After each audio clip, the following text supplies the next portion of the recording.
I'm Shane. I'm Bo. We are your Kentucky Fried Critics. Welcome back.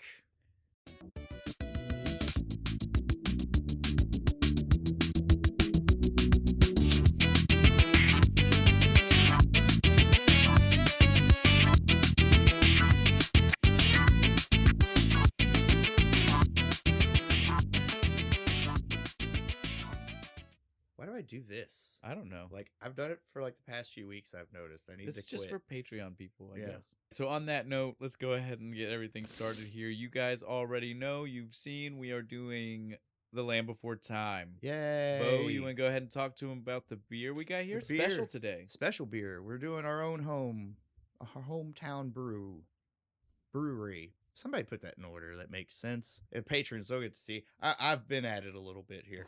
It's Sawstone Brewery's Littlefoot. There it is. I got to it. It is their amber ale. Yes. It is it's a mainstay. It does leave the menu and come back, which is 'cause why we are doing it now. When they have to make more, we caught it in the middle of them making more. Yeah, because we were gonna do this literally Like last year? like last spring, last summer. It was definitely a while ago, and we've just been waiting. It was until it warm came back. outside Yeah. because we were outside at the brewery. So we're just waiting for it to come back so that way we could do it, and it came back, which is maybe Yay. why you guys might feel a little bit of an abrupt change From from last week. Terminator 2. We understand. Is that not how you watch movies? You watch something super awesome and Well- badass, then watch something happy. No matter what, something like that was gonna happen though, right? Yeah. Because here's the thing.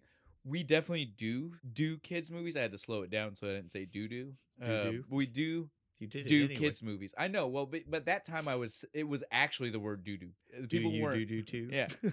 I was slowing it down so that way they don't think the real one is doo-doo. If I'm saying dude, okay, we're done. We're talking about doo-doo. Stop it. But you know, like if you do children's movies, There you go. there is always going to be there's no transit. Like, I mean, we do so many types of movies that most movies won't transition well into the next one being a kid's Yeah. movie, right? That's fair. I guess like the best we could have done would have been like doing like one of like Back to the Beach into a kid's movie. Yeah, Maybe would have made more Ernest sense. Scared Stupid. Into Yeah, a yeah, kid's because it's movie. like it worked its way to a slightly younger audience, Yeah. and then a kid's movie. That works. But there'd be so much forethought into that, right? Like think about how me and you we usually just walk through a yeah, we're just like liquor "Ooh, barn, beer. and we're like that one, that movie. that one. We would have to put so much forethought into it to be like, well, that's like a teen one. We better look for a kid one. Yeah. Well, we did. and then hope that we find one. We did a young adult movie last week. Right? That's a lot of stuff, guys. So just understand, sometimes you're gonna go from something like Terminator. You're gonna go from somebody terminating with with no Extreme abandon, prejudice. yeah, and then you're gonna deal with little happy dinosaurs. Yeah. The Or happy baby dinosaur. I guess questionably happy dinosaurs. We'll get into that. They end up happy. Yeah, most of the movie though. Yeah, pretty. Actually, I would even say most of them are happy for most of the Oh, movie. yeah, like Our beginning when you main first meet dinosaur him. though is certainly His happiness only he's lasts very about 10, rarely happy. 10 in the minutes, movie. maybe? Like you see him smile, and then something knocks him back down. Yeah, Every time. that's true. It is what it is. Even when he was like having first meet him and he runs into Sarah. Oh, yeah, he's no, like, I mean, we're having yeah. so much fun. Like, oh fuck, no, Yeah. okay. Mm. Again, the whole time. Poor Littlefoot. Poor fucking Littlefoot. Poor Littlefoot. Aw. It's always nice. It's always nice when the 6 degrees comes immediately. Poor Littlefoot. Right? Like He was ground into such a fine. it's nice when I don't even have to sorry. explain to people the 6 degrees on how we got there for the beer to Yeah, work, it's right? super Like nice when this is 2 in a row where it's super obvious. yes, exactly. Like the last one was if I had to explain that, then you need help. Yeah, Same for this one. If I have to explain this, you've either not seen it, which is fine, I guess. I guess, dude.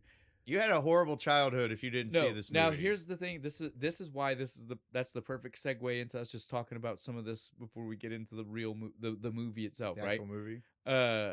There's no excuse for anybody of any age in the last 20, well, in the last 36 years, because this movie's as old as me. There's no excuse, Bo, because There's none. like I told you earlier, there are 14 Land Before Times, 13 sequels to this movie. There are more Land Before Times than Jason movies, I think. Yes, there are 100%. There is of mainstay Jason movies, not counting things outside of Friday the 13th, but actual Yeah. labeled Friday the 13th movies, there are the same number of Land Before Time video games as there are Friday the 13th movies. Think about that. See, that's funny you mentioned video games because I was watching this movie. I was sitting here being like, where was this? This would be a super fun Super Nintendo game where you gotta like go through jump the fucking dinosaur through the fucking areas. I would imagine find your friends. If it's not Super Nintendo, it's probably like Game Boy. You know what I mean? Like, Yeah. it is definitely a platformer. The Yes. first one has to be some kind of like old school 2D platformer for sure. Because it would just Definitely. make sense. Like if Lion King was one, Yes, this one just this makes one has sense. to be too. Yeah, I So agree with you. You on said that. there, so one of them has to be what I want, right? I'm sure. gonna go fucking you, look. Yeah, go. You find out. You let us know next time. That can be an update. Oh for no, I'm Bo. totally Bo's gonna do update it. corner. If I fucking find it, I'm so gonna buy it. Dude, you do it, and then you get me some footage. I'll even show people the footage of you playing. I will film it. That'll be some of our extras that people can start seeing. Hell yeah. But yeah. So again, this movie. Don't let me forget. I need to start bringing a pen to write extra notes down for shit like that. This movie literally even has a TV show, which again, that one blew. I didn't know That had to have been when I was older because the animation looked crazy. It was way too nice and polished looking for what we're seeing here, and like a little bit more like the late '90s cartoons where it's like way too colorful, even when things shouldn't like be almost pastel-y and shit. It was one of those. Oh dude. no, like Dragon Tales. No, not quite. It was so Not like that bad? No, like do you remember the weird style of like the Godzilla movie, that Godzilla cartoon from the '90s that was based on the movie that came out? It was like that. It's like that, like oh shit, very like overly done cartoony style and shit. Which again, this is a cartoon to start with. Yeah, I'm kind of glad I missed the TV show.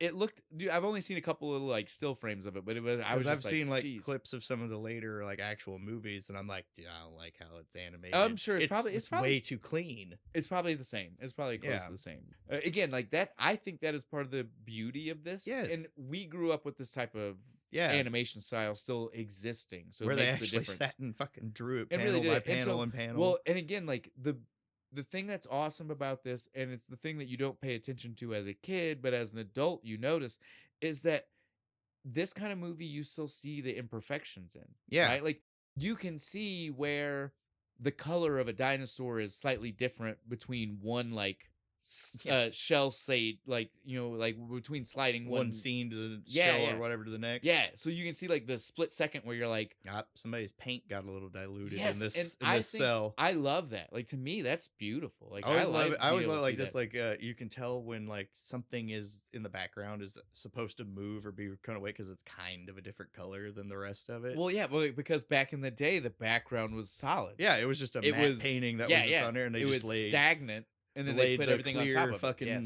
things on top of it, and picture. Again, it's for most. I would have so much respect for somebody if they did a fucking animation movie that way.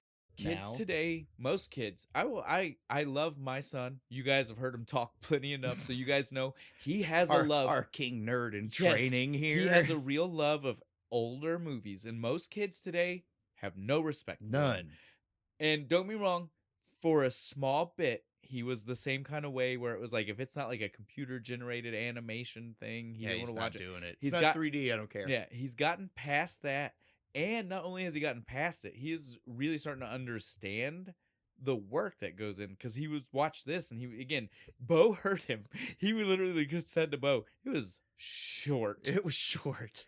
And you guys will probably hear him. We're probably going to bring him in later to talk. He was excited too, so if everything goes right, you'll be hearing his opinions. If he watches the movie, he gets to be on the show. But so he did say it was crazy short. But then when I was watching it with him, he asked me, like, he was like, so it came out in '88. So like, how long were they working on it? And I told him, I said, buddy, for a movie like this, probably like a year and a half, 2 years. And he was like, "What?" I said, "That's probably like a year solid of just animation." So, like, I explained to him how I was like, "Buddy, every time you see when you see it move, that's a different picture.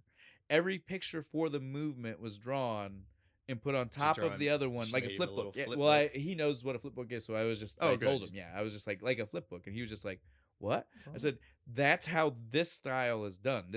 I know that." you think it doesn't look as good as computers and it doesn't look as clean, right? Yeah. That's what I But would tell that's people like is the what was difference. awesome about It's it. not as good. It's not as clean. Those are different Yeah, statements. those You are can still different. look great and not be clean, Tell right? me a Picasso painting is clean. It's Well, I still mean, pretty. here we are on Patreon and Oh, YouTube yeah. is huge, and YouTube is huge for YouTubers, and they're all rough. This isn't studio quality Right. footage that the people are making, and I watch more of that than I do studio Oh, quality dude, stuff. yeah, dude, I watch way more fucking like people on YouTube doing like So, stuff yeah. that has like when I was in the 90s, like these graphics would have been bad Yes, and on s- TV, and these guys are doing YouTube videos, and like And this it's still is great. better than half the TV Exactly. shows I watch. So again, because they clean- put so much work into it. So clean and good, two very Two different different things. things. I And agree. Jack is starting to understand that. Like he is starting to realize, like, oh, this was really good. It doesn't matter that it doesn't look as clean as some of the stuff that I watch. You And I was just trained- like, man, you have trained him well. I'm trying. I'm trying my best. He's got them on point fucking Fortnite skills, learning the lore of the nerds, But yeah, so appreciation for old stuff. this movie though is definitely of that era, and it's of the kind of thing that I understand that me and Bo are gonna have more of a nostalgic feel for than maybe everybody listening to us right now. Anybody our age is gonna. Everybody our age, but again, I've told you this before. This isn't news to you. Our audience actually skews like one generation younger than us. Cool. That's weird. So like like me and you. Well, not even like generation, but like age group. It's not like a Age- true. They're, Well, it's they're not like 10 years younger. yeah. than we It's are. not like the actual generation mark. Their knees haven't started Yeah. to hurt. Well, so like YouTube groups it at like 35 to 40 something, right? Like I don't remember what the other number is, but it's somewhere in there. Key demo. Well, that's our key demo, but what I'm telling you, because that's our age, Yeah. our in almost matching numbers or just underneath is the age group right below that. So like 18 20 to 25. No, you're going too many years. So Oh, like I too said, like far? it's like 35 to early 40s. It's not late 40s. So Oh. like the next window is 23 to 34 or something. You know what I mean? Like it's Yeah. But so that's what I'm trying to tell you. There are definitely people in that age demo that we know are listening to At us. least it's not like fucking like 10-year-olds and shit. It's No, like, I no, agree. you all don't need to listen to us. Well, I cuss way too much for you. Well, I agree, but my point is just that I know for a fact there are people in that age group, the right below us one, who would definitely still have the opinion about this type of art style. Oh. That's all I was trying to. You made me say so much to get back to that one little thing. You're good. It was funny. I enjoyed it. I was just saying, like, you did make Just me. come on the ride. You made me have to go through so much just to get back to be like, I was saying. We're on a rocket ship through space and time. My main point was brother. just that, Bo, I can promise I you, know. people who listen to us, there are some of them who have that opinion. Yes. Yeah, that's what I agree. That was my No, I know people my age who are like that. They're like, oh man, I don't know. It looks like get that like you can see like pencil marks. Well, I know and people stuff. our age that are I'm definitely like what the that fuck are you for. talking about? I know people like that, our age who are like that for like actual movies. They're like, I won't watch a black and white movie. You know, like I know people like our age like yeah, that. I got so much shit when I was a kid for watching black and white movies. I don't know if I know too many people my age specifically that are like that with animation, but I don't know for sure. I don't know when not to lie to you. Beyond when we do stuff like this, I'm not sure the last time I talked to other peers my age about their thoughts of cartoons from when we were children. Oh, well, you know what I mean? Me and my friends are all still a bunch of kids, so well, we I mean, talk about cartoons. I talk about cartoons a lot, but maybe not some of these movies. Mostly anime, though. Well, see, that's what I was gonna say. I was like, I talk about cartoons, but it's probably obscure, weird TV cartoons, not maybe something like this movie. Though, guys, we understand this is it's going to be a little bit divisive on some of you guys on how great this movie is, but it is great. It is. I bet you if you took your kid now, minus Jack because he's awesome, these other random ass kids, if you sat him down and was like, no, I don't want to watch it. And if they got past it, and you made them watch it, 10 minutes in, they're gonna love this fucking movie. They're gonna want to watch the other fucking ones. They got plenty to choose from. I like the one with Chomper. So my thing is this again. We get it. This movie is crazy on the fact that it's 60. I don't know. It's an short. Hour and 2 minutes long. Then the credits start and run for like 8 minutes. It's very short, and we get it. And back in the day, that would have made this movie like, well, when we were kids, it was special? It was already an anomaly, right? Yeah. Like that's the thing. Like today, 100%, it would be a streaming special. It would never go to a theater. No. But even when we were kids, it was pretty wild for something that short to go to the theater. Because I looked this up. So What, like SAG minimum, like Well, an hour, 19 so minutes or something like that? so Bambi, which this movie is trying to emulate, Yeah. Bambi it had the exact same runtime. This is not, but it was not on purpose. Was it Obviously, really? I've already told you, and they will hear soon. It was not intentional. That just is by coincidence what What happened. happened? But Is Bambi really that short? yes, but Oh my so god. that's my point to you though, is like it's not unprecedented for it to be that short. But the last time even an animated movie had a theatrical release that it was that short was Bambi. And that was in like the 40s, wasn't it? 50s, baby. But Something. yeah, it was Yeah, somewhere it was right a around there. long- It was Early It's what Disney. Walt started the company with. Right, You know what I'm saying? so- Like, so again, it is really saying something that in 1988, don't get It me wrong, blew up. runtimes weren't, like today it's especially crazy to us because we live in an era of like a 2.5 hour runtime for a regular movie. Yeah, You know, that's like, a short movie now. you remember when Lord of the Rings came out, 3 hours was insane. Yes. Everybody was like, that's nuts. And no intermission. Yeah. Right? You just watched it. And nowadays, literally, like a standard comedy is two. Dude, Anything in the 90s, that would have been Yeah. unheard of. No, comedy was it was 90 90 minutes minutes. or under, guaranteed. Under. That was it. And so again, like that's the thing to think about is like when we tell you that this was short for the time, it wasn't like drastically shorter than most of the movies, but it was still way shorter than any other thing in the theater, right? Like we're talking 20 minutes shorter than most You movies. don't even have time to finish your popcorn in a fucking hour. Almost, dude. Like you're sitting there, you're like, man, I got half of this large ass fucking popcorn left. But it was a phenomenon, and that's the thing that I think people need to understand. If you weren't around, it blew up. It was had- in theaters. They sold It had a re-release in theaters. if it didn't, it definitely had the vibe of, you know what I mean? Yeah. Like toys were sold a second I time. had them. As And if I- it and, was, you know, yeah, like, again, I like you were born Born when the movie So came for out. you to Like, have I the- remember my mom bringing the toy home from Yeah. fucking Pizza Hut. So again, if it didn't have a re-release, I know that it had the kind of like VHS release where they resold all the toys. and everybody you know was what all I mean? Like about it. it hit the mainstream twice for sure. Like we can definitely say that. And since there's 14 fucking action Well, sequels yeah, and shit, it just stayed with us. The franchise hit the mainstream a lot of times. This movie specifically hit the mainstream twice at least. Yeah. Nobody's asking for Land Before Time 6 re-release. I'm just saying. Definitely. Yeah, whatever the fuck that one is. But so we'll go ahead. We'll start talking about some of this. So again, this is a Spielberg Lucas production. Yeah. They are not this. This is the Bo Hates thing. Their name is on it. They didn't really do anything. This isn't even a Tim Burton case where Tim Burton actually did a bunch of shit. Yeah, no, and then still put his name on it, but he didn't direct. This is literally just hey, Steven, we should make a movie about like dinosaurs or something, and just like take all the credit. Well, great. The best part is like I'm gonna go work on Tiny Toon Adventures now. Well, no, that's the Spielberg. You got your accent? Oh, my bad. Yeah, I was like, you backed it up. I need to go learn a Spielberg impression. I was like, because Lucas isn't the Somebody Tiny Toons. send me some clips of Spielberg talking. I've never heard the fucker Yeah, I was about to speak. say, I was like, Spielberg's the Tiny Toons guy. Not I want Lucas. to make him British. There are a lot I know of that's Lucas. wrong. There are a lot of Lucas jokes in Tiny Toons, but it's because it was Spielberg Yeah. poking fun at Lucas. I think that's where I get my fucking. It probably could be. Yeah, That's probably where I get my impression from. Is Tiny Toon Adventures. Yeah, so they produced it. I have that video game. They produced it, but they did not have giant like hands involvement. No. The main involvement that I could even find from Spielberg was just that Spielberg had already worked on Fievel, on an American Another Tale classic with Don Bluth, and he was just like, legend. yeah, and he was just like, well, I want to do another movie with you, and he just said to him, Bambi, but dinosaurs. Oh. Like, I'm sure there was more to it, but like that's essentially like, can you imagine that? Like somebody just walks Yeah. up to you and goes, look, I got an idea They're for at a movie. cocktail party, one of those fancy Hollywood things. It's written on He's written on a napkin. Yeah, they're like Bambi. being all low key about it. Be like, I have an idea. Slips him the napkin. Just opens it. Bambi, but like dinosaurs. and he just looks at him like, "Are you out of your fucking No, you're mind?" missing what would have been the best part of that note. It definitely would have said "rar," Right? Rar. Bambi, but dinosaurs. Rawr.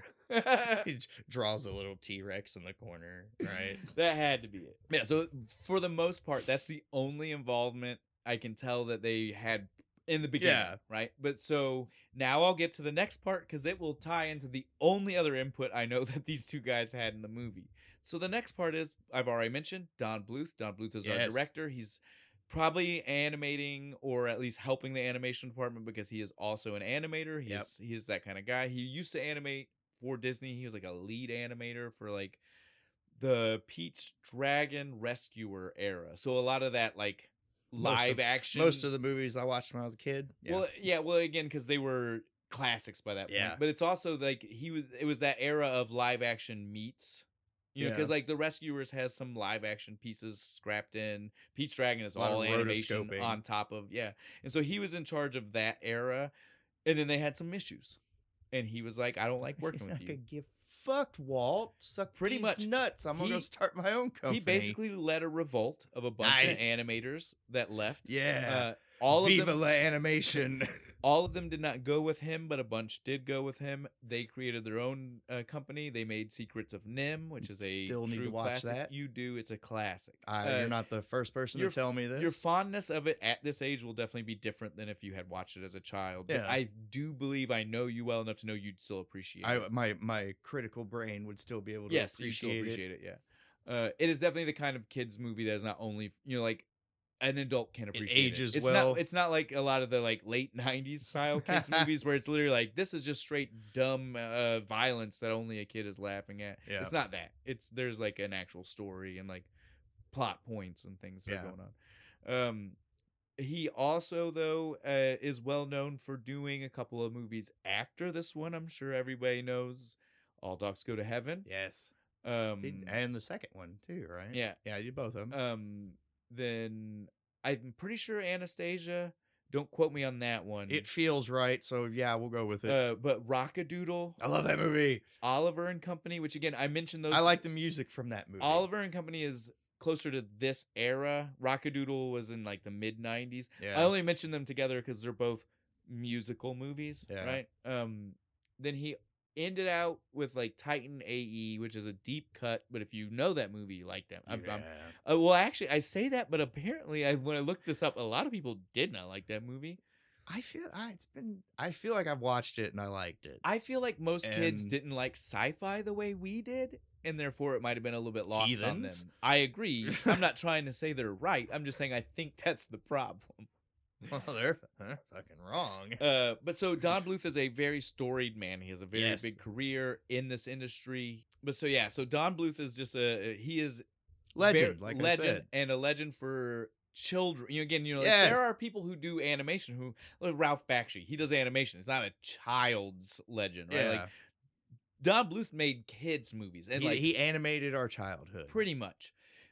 That's where I need to get back to the only other thing that I saw Spielberg and Lucas had any involvement with this is that they had to pull Donnie Boy back. And rein him the fuck in. Because he randomly forgets he's doing a kid's movie for some reason. Donnie got told, let's make this like Bambi. And so when it came time for the mom to die, he really, like even in Bambi, it's quick. It's a gunshot. Yeah, it's done. bang.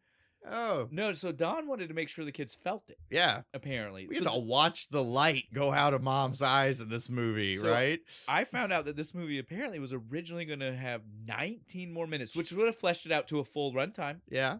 Would have been a full movie. Most of that footage was straight up just when mom dies or another scene where it would have been horrifying shit to watch. It would have at least been the sharp tooth. Yeah, at least it's the bad guy getting what he deserves. But it still would have been still pretty fucking violent dark for a child. Yeah. Especially what it was. And I don't want to talk about that one a little until dark the end. for me, and I'm an adult. But when I get to the end, I will tell you guys what the sharp tooth one was. I want to save that. You gotta wait. You gotta listen to the whole episode to find out that special piece of information. But yeah, so the only other involvement I could find from Spielberg and was Lucas just being like, "Whoa, buddy," was they watched his full cut and then they had to stop him and go, "Whoa, dude." Like kids are gonna be cutting their fucking wrists in the theater with this shit. What are you doing? And he went on record. Rein it the fuck in. He went on record before he died as saying, literally, the only reason this movie probably had the giant commercial success it did was the lack of those 19 minutes in the Fucking movie. definitely, because the fucking like 4 or 5 minutes that is in it Yes. is traumatizing. Now, before we move off of poor Don Bluth, the last thing I'll say about him is, as much as he did also acknowledge that is the only reason this movie had commercial success, he also blames that exact moment on the downfall of the rest of his career, because that was the first time he ever bowed down to a studio, and it made him second guess if he should bow down to the studio demands from that point Since on. they were right that one They were time. right, and again, that's why it was such a double-edged thing for him. It's like, He knew they were right. artistic integrity, or like, they were right, and we made a fuck ton of money. Well, and not even that. It was just like, it's, again, especially if you're making shit for children. Yep.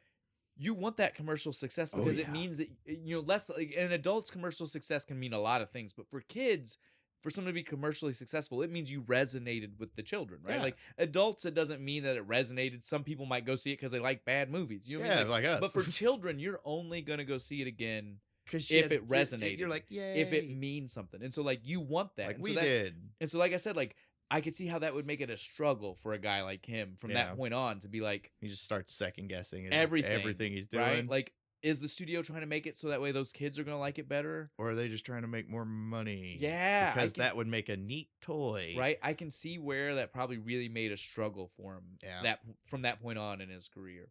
On that note, we'll leave him. Raw deal at the end. We'll hit our writers. As far as our writers go, we have 3 main writers. I'm gonna do this real quick. We got Stu Krieger. Krieger. I'm gonna make no. I perked up. I was like, oh, what? I just don't know exactly how he might pronounce it. Krieger? So it's Krieger. Krieger. But it could also be Krieger, because that he Yeah. might be silent. You never know. That's why I was like trying to hedge my bets, but then I saw your face where you were like, yeah. So we've got him, Long lost relative. We've got him. We've got Judy Frudberg and Tony Geis. Those two I'll tie in together real quick. As far as I could see, the only other thing that you might know that they wrote for, you're not really going to know that it was them because it was ensemble writing. They wrote for Sesame Street. Nice. Both of them. And they also both were pitch-up writers on An American Tail. Most likely because they are just writers that work with Don Bluth. Yeah, right? probably. So that's awesome. The other writer, Stu, the one that you thought might be related, Stu had wrote a few other things and dabbled some other like screenplay writing. So not the real writer, but like made it to where it fits for television. On his actual writing, I could find was Monkey Trouble. You know the movie? The little girl who's got the pet monkey. It was like in the early 90s. I remember this. Not Dunstan Checks In. She has like it's the backward cap and stuff. Yeah, exactly. She's dressed like a dude for some reason. Yes, you got it. That's Monkey Trouble. That was nice. I remember that movie. And then Krieger. And then Z3. Nice. Xenon Girl. The worst of the 3 movies. Good now, job, man. Wait, though. He did punch up the screenplay or the teleplay for the first 2 Xenon movies. He didn't write them, but he's the reason why we probably appreciate them being on television. Being on TV, yeah. He made them more pleasant to us as a television I liked that movie. I wanted to live on the space station. He also was a writer, a teleplay writer for or the screenplays, depending on if it was on TV or a movie. I'm not for A Troll in Central Park, which was it's another Don Bluth style cartoon. I don't know that one. You should look it up. It's if you like Don Bluth stuff, you'd probably like it. Fuck yeah. But also In the Army now. Yes. Our one missing Pauly Shore movie. Before we get to Pauly Shore is dead. Because that one has to be done after the mainstays, right? Yeah. I mean, obviously. And then lastly, Freaky Friday, but not the Freaky Friday you're thinking of. Not the actual one that went to theaters again with Lindsay Lohan. There was one in the mid 90s that was like when Disney still did ABC weekend movies, like the family movies. Oh yeah. and they were originals. So again, this isn't a Disney. I want to make sure It's it's an not a Disney ABC Channel original. This is family movie, but made by Disney. Yeah, exactly. because they own it. So it was a made-for-TV version of a remake of Freaky Friday before the Lindsay Lohan one. Ah, didn't know that one. Nor did I expect you It's to. like That's why I something made like, sure. That's why I came. No one did. I came ready with the receipts to read to you which one it was because I didn't expect you to. But I had to clarify. Yeah. So that guy is the one who's done the most out of all of them. But still, as you can see, not a lot. Not a lot of things. Also, several episodes of Goosebumps. Oh, fuck yeah. So, again, so I'll point out, not our main writer for those. But He's just the guy who punched up. lame asses on fucking Sesame Street. I'm over here fucking rocking some R.L. Stein. Fuck Yeah, well, that's what I was gonna say. I just meant he wasn't the main writer for those shows. Yeah, whatever. He was just the one punching it up for television for sure. R.L. Stein. He's the master. Give the credit. He's to the doing guy. all the witty dialogue and shit, right? Because he's a huge smartass. So that's all of our behind the scenes people we really want to talk about. I just again. For so long, we realized that sometimes these people do have connections. They do, and we ignored them, and I feel bad. Yeah. So we try to make sure we do that. We'll hit They work hard. They deserve recognition. We'll hit our stars, and this will be much quicker because there's just one that's a sad note, and we don't want to stay here too long. Yeah. Do that one first. If you want to do it first, get it out of the way. So we'll start with then Ducky, right? Ducky. We all know Ducky. It's if you've seen the movie, it's your favorite character. Yes. And I hate to ruin your childhood because I'm aware there are probably plenty of people who don't know this because it's a pretty tragic fact. If you don't want to know, stop listening. Skip like 4 minutes. Something. Skip ahead. Skip ahead. If you're outside of actors, that's fine. Yeah. So Judith Barcy played Ducky. You also recognize her. She is the voice of Anne Marie in All Dogs Go to Heaven. Mm-hmm. She was tragically killed by her dad in a double murder-suicide because he killed both her and her mom and then himself and set their house on fire. Like Crispin Wadham. So we will now move past that. It was sad. It was tragic. It was horrible. It was horrible for everybody involved with this movie. Yes. Everybody involved with All Dogs Go to Heaven because technically that one was made first, took longer to release. Yeah. Because of that was like things. In the middle of it. Yeah, obvious things. So we will move past that. We all love her. She did great. It's sad. It's tragic. Yeah. It's horrible. Now I know why we fucking love her. Because she was Ducky and she was cute and adorable and she yep. Nope. Well, and then she was also and so this also I think before we move past as part of the reason why All Dogs Go to Heaven took longer to make is because after this happened, Don Bluth then wanted to make sure to have a tribute to her. And so all of Anne Marie's movements and appearance is based on Judith Barcy. He went back to actually like rotoscope it in and shit. Well, just to make sure that it was her. He wanted to make sure to give her to the character. Oh. Yeah. Oh, dude, if you want to get it, don't. Listen, this one I think you will appreciate, even though it is a sad one. Okay. Okay. Last one. Burt Reynolds went back after she passed to specifically re-record all of the lines of his last goodbye. Oh no, is that why it's so fucking heartbreaking? Because it was literally I turned the movie off at that part. I'm like, too sad. It's literally Burt Reynolds actually Reynolds just crying in the fucking recording booth. It's really him saying his final goodbye to her. No. Like I said, it's a sad one, but I feel like you will appreciate the Burt Reynolds connection to that. Real men cry. This and you made me sad when I have an empty beer cup. All right, so we are definitely finished with her. Yeah, her and sad. Yes, let's sad. Hit our other characters here.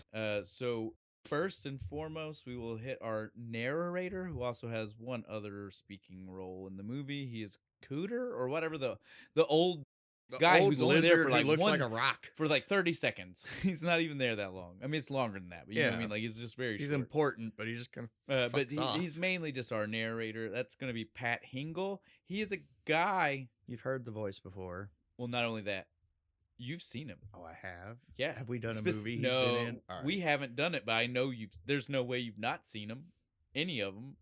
He was Commissioner Gordon in like the first 5 Batman movies, like from Tim Burton fucking on through when he stopped. I know who you're talking about. That's our narrator. Nice. That's Cooter. Commissioner Gordon laying down that wisdom to He them is- orphans, man. He is also, Always doing it. He is also the bartender in The Quick and the Dead. And I only mention that because I love that Oh, I movie. love that fucking movie. He's the bartender in The Quick and the Dead. There's another role you know him from. Top 5 fucking best westerns. Oh, yeah. Right there. So it will do that at some point for sure, guys. I love that one. I've loved that one since I was a child. Got it on DVD. So back to what we were doing. We don't want to get too far off here. Wrong movie. But so yeah, that's Pat Hingle. He is the narrator and Cooter. We can move on from him. You do know him though. That's the main reason I wanted to say that is because you'll hear the voice, and like Bo said, you'll definitely recognize the voice. But I want people to understand you've seen his face him too. You know him. It's not even put just him in the a voice. brown trench coat with the Yes, mustache. and a mustache, and then you go.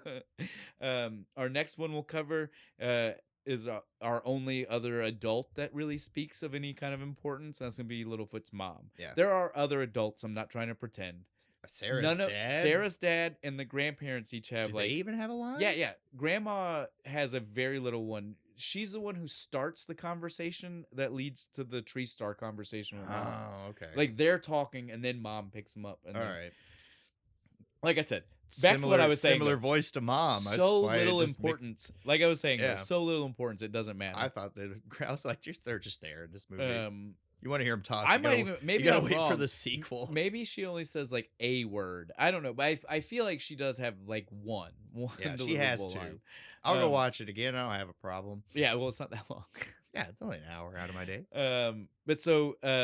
But Littlefoot's mother is the only other adult other than our narrator, right? That's important enough to talk matters. about. Yeah. And so that is Helen Shaver. I did not see a lot of other things that she's really done, but she has done a lot of other behind the camera work. So she's one of those people who kind of left the front scenes and went to the back scenes. I only mention her because probably more stable working behind the scenes. Well, and the main reason I even want to mention her is because again, we all remember Littlefoot's mom. We remember Littlefoot's like, mom. Even if we don't want to, we yeah, do. We try not to. Most of us, we skip the fucking scene. Our next one we'll talk about is obviously, now that we're into the kids, is Littlefoot. Which has got, who starts it all? Yeah, our main character is Gabriel Damon. Do you know this name? Do you recognize this name? Mm-hmm. I don't expect you to recognize the name, but much like Pat Hingle, you do know this guy. You know RoboCop 2? Yes. Do you know the badass kid in RoboCop 2? Badass little kid that beats up the Murphy shit out of him. Yeah, that's Littlefoot. Like wrecks him with the crowbar. And shit. Littlefoot. That's Littlefoot. Littlefoot whipped RoboCop's ass. He is also in the Newsies. I want to give him credit where credit's due. He's also in the Newsies. Does he's he sing in the Newsies? I don't think he's one of the singing parts. But he is on camera though. Like it's on. Camera. That would have been the trifecta right there, man. He's Littlefoot, whipped RoboCop, and he can sing. But so that's like the things that I know him from. But again, those are big. Yeah, they are. We all, again, much like all of us remember the tragic death of Ducky. We all can remember RoboCop 2 beating the shit out of Murphy. Crowbar and like the footage, like as the camera's breaking down, like that's like permanently in my head. Like, so yeah, this kid is one of those people.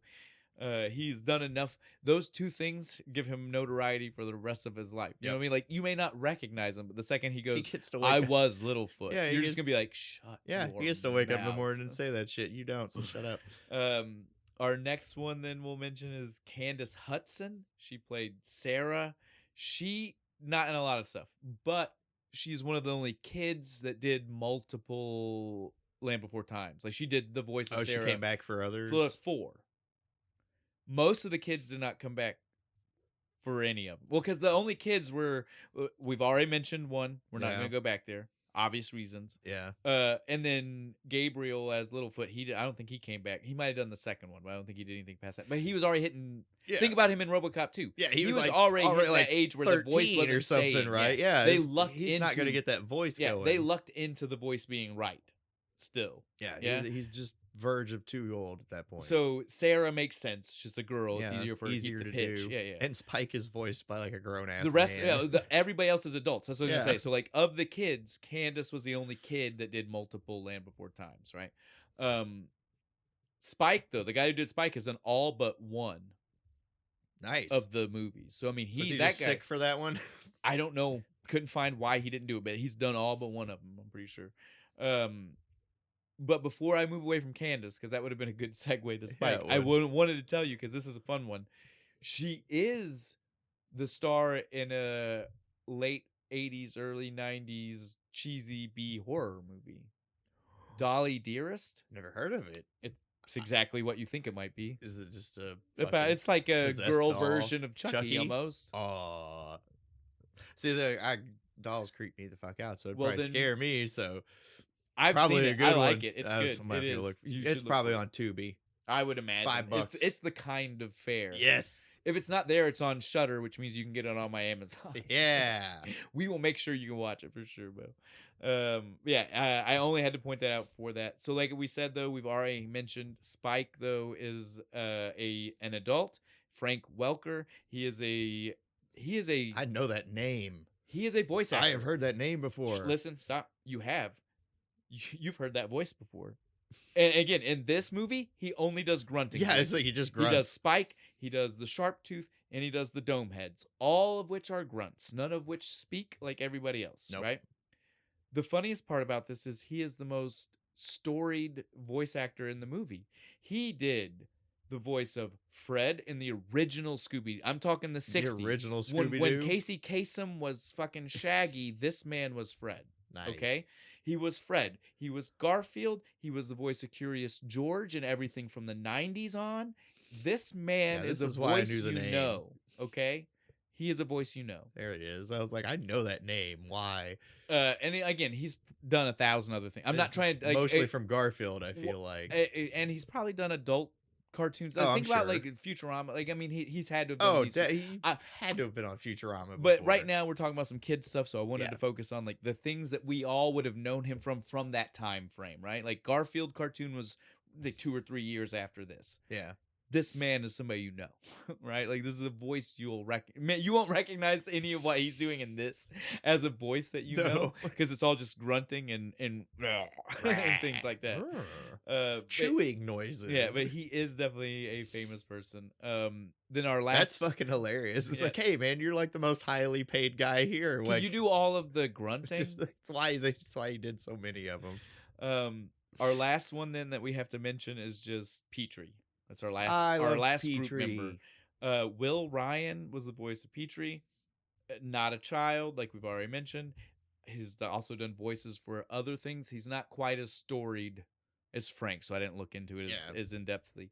Also, the main reason I didn't look into it as much is because, again, like we said, Anastasia, also a Don Bluth, with a bat that feels very much Like Petrie. right. Yeah.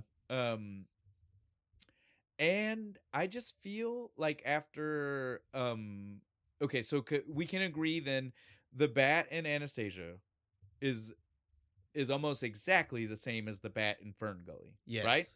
And that is Robin Williams. Much better portrayal of a bat.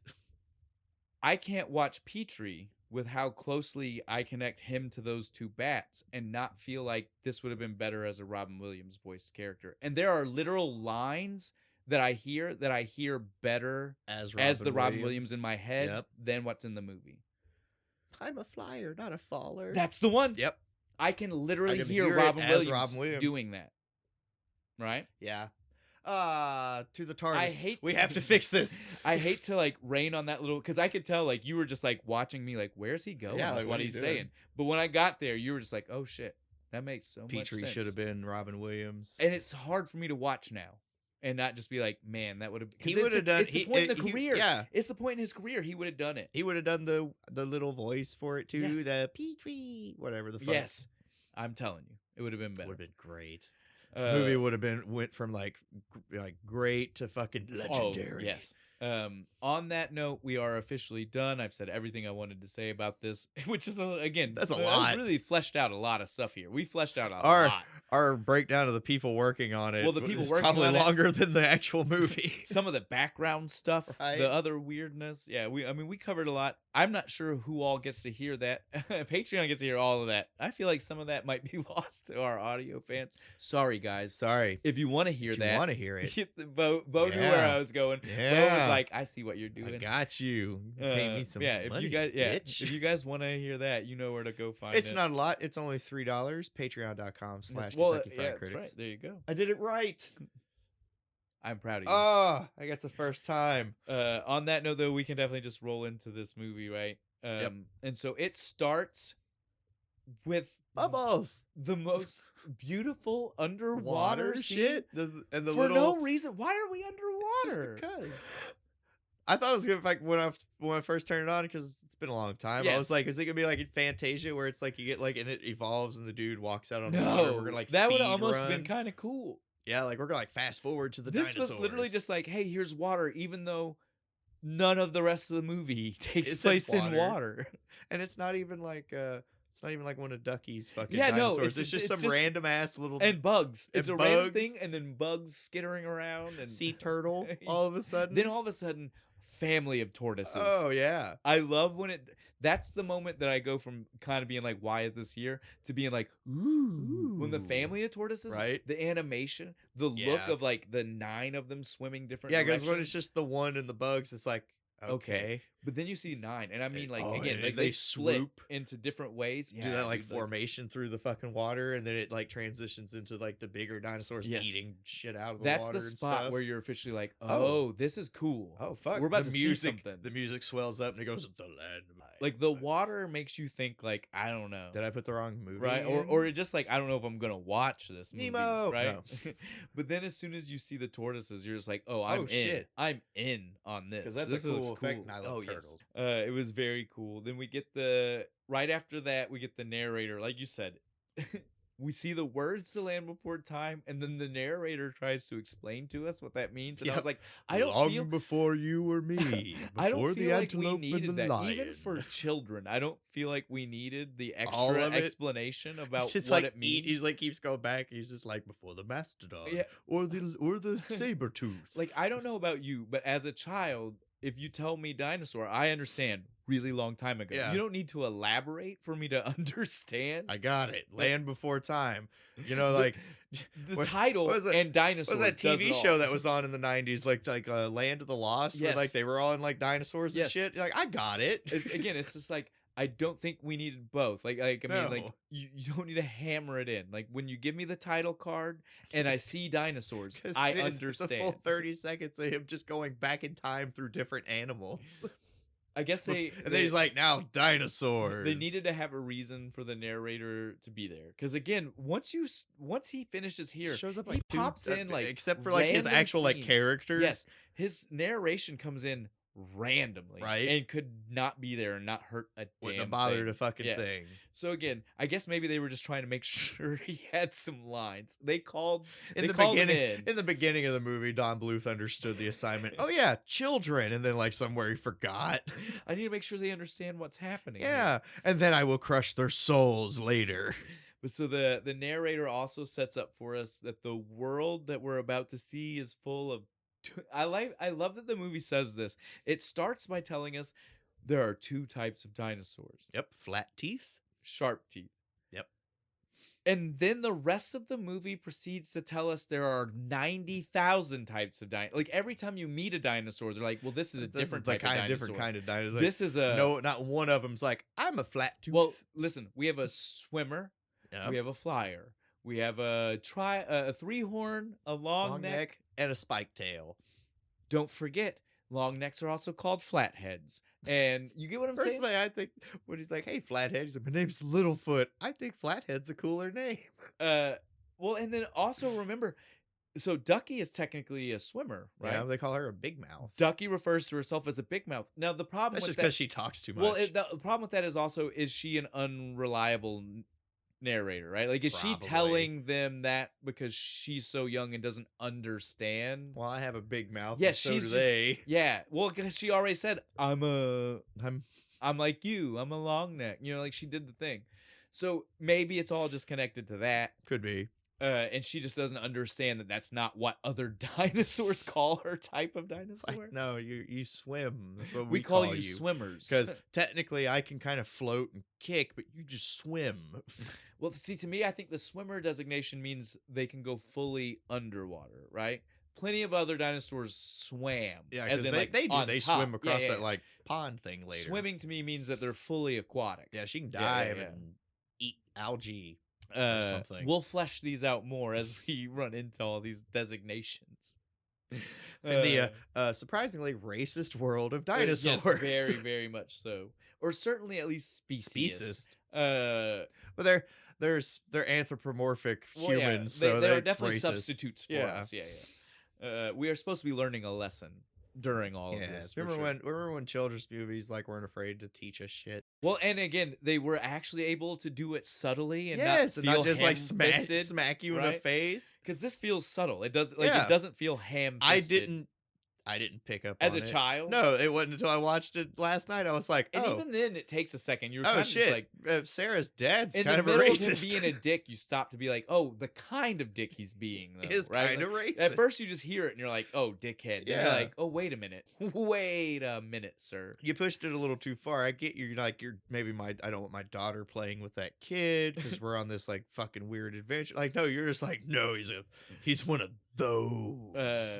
So as we see this introduction to everything with all of this going on, the narrator tells us about how the dinosaurs have flourished here for generations. Yep. Food's been great. Not now. The leaves are dying, and apparently it wasn't them that ruled the world, it was the leaf. I guess. I liked that right? line. I was good. like, that was a pretty good line. But so this is taking place Right during the big cataclysm. Well, I don't know if it's supposed to even be the cataclysm, right? Because like, would they have found the valley if it was during the cataclysm? Probably not. I feel like it's just that the area they were in is just becoming volatile. Yeah.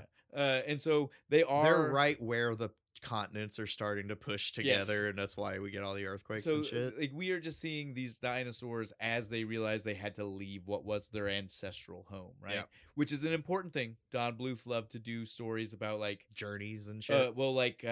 Inner journeys of like a group of people, right? Like that, like the true like foreigner's tale. Like, you know, like you're coming to a new land and making good, and that's literally what we're kind of. I don't belong, but I'm gonna learn and make friends anyway. That's kind of what we're getting here is the setup for like, not even like the setup. Like, we're finding out that we're in the middle of it, right? Yeah, like, they're like they've already been for a while. They just like stop because like it's we have to have kids right they now. only stop. Yeah, exactly. The narrator tells us this. We only stop to have children. Kids. And I was like, that seems weird, but okay. It's like, hang on, guys.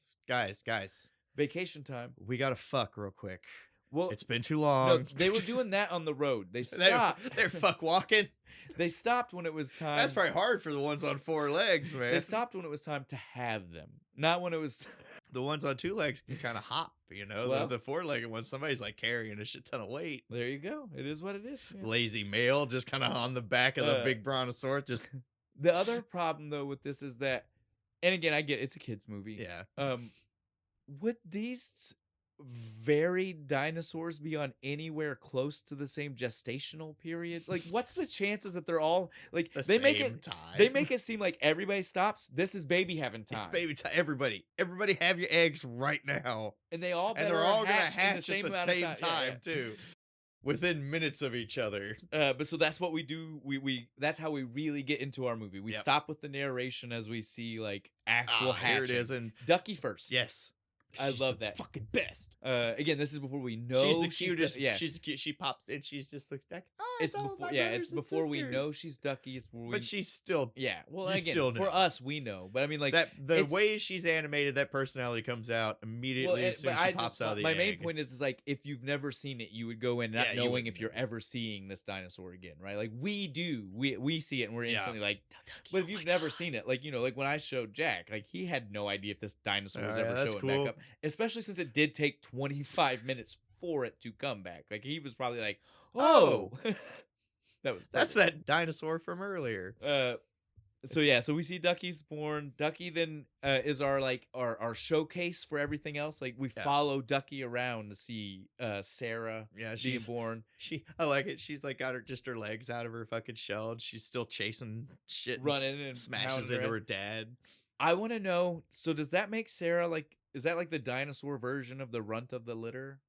I think being the one who can't break the egg. Yeah, I think so. Because she was the only one. Yeah, all of the other ones had already broken. If she hadn't have headbutted her dad, she'd still been in it. Well, so maybe that gives us a little bit of reason why She he's has a huge overprotective of she has a her. huge inferiority complex. That's why Well, she I think that acts the way explains. she I does. definitely think that explains her Yeah. character for sure. She was the runt, and so when she's around the rest of the kids, She's got a she bull wants up. to. I'm Well, badass. well, because at home she never gets to be that, so she wants to be that Yep. to these other my people.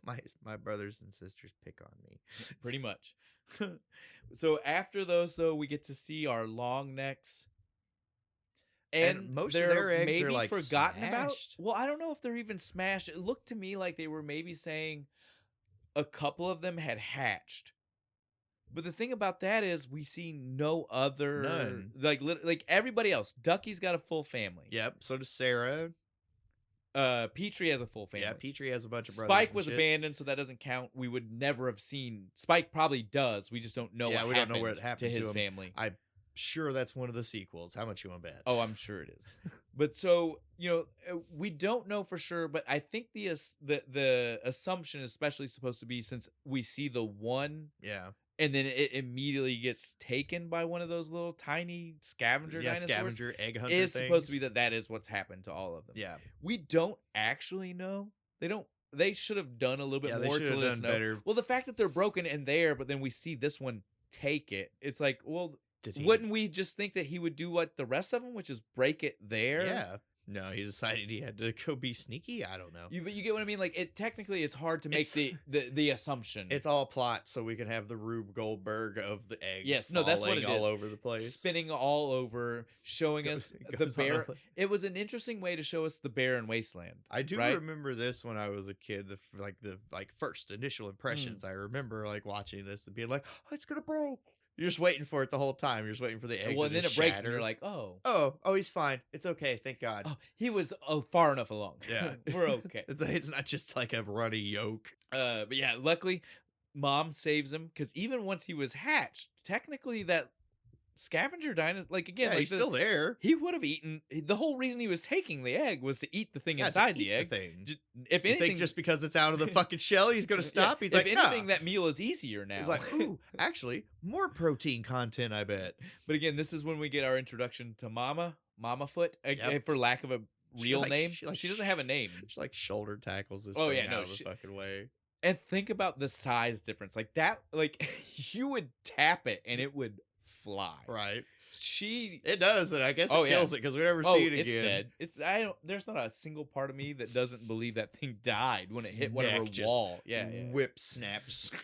While this is going on, though, we see the earliest iteration of the circle of life from the fucking Lion King that I've ever seen. All the Lion King all the stole other this. little fucking animals coming up, being just like, "Look, it's the Messiah. I'm telling you, Our Savior has been born." all that we're missing right now is a fucking Rafiki character. it is. We just need to hold him up.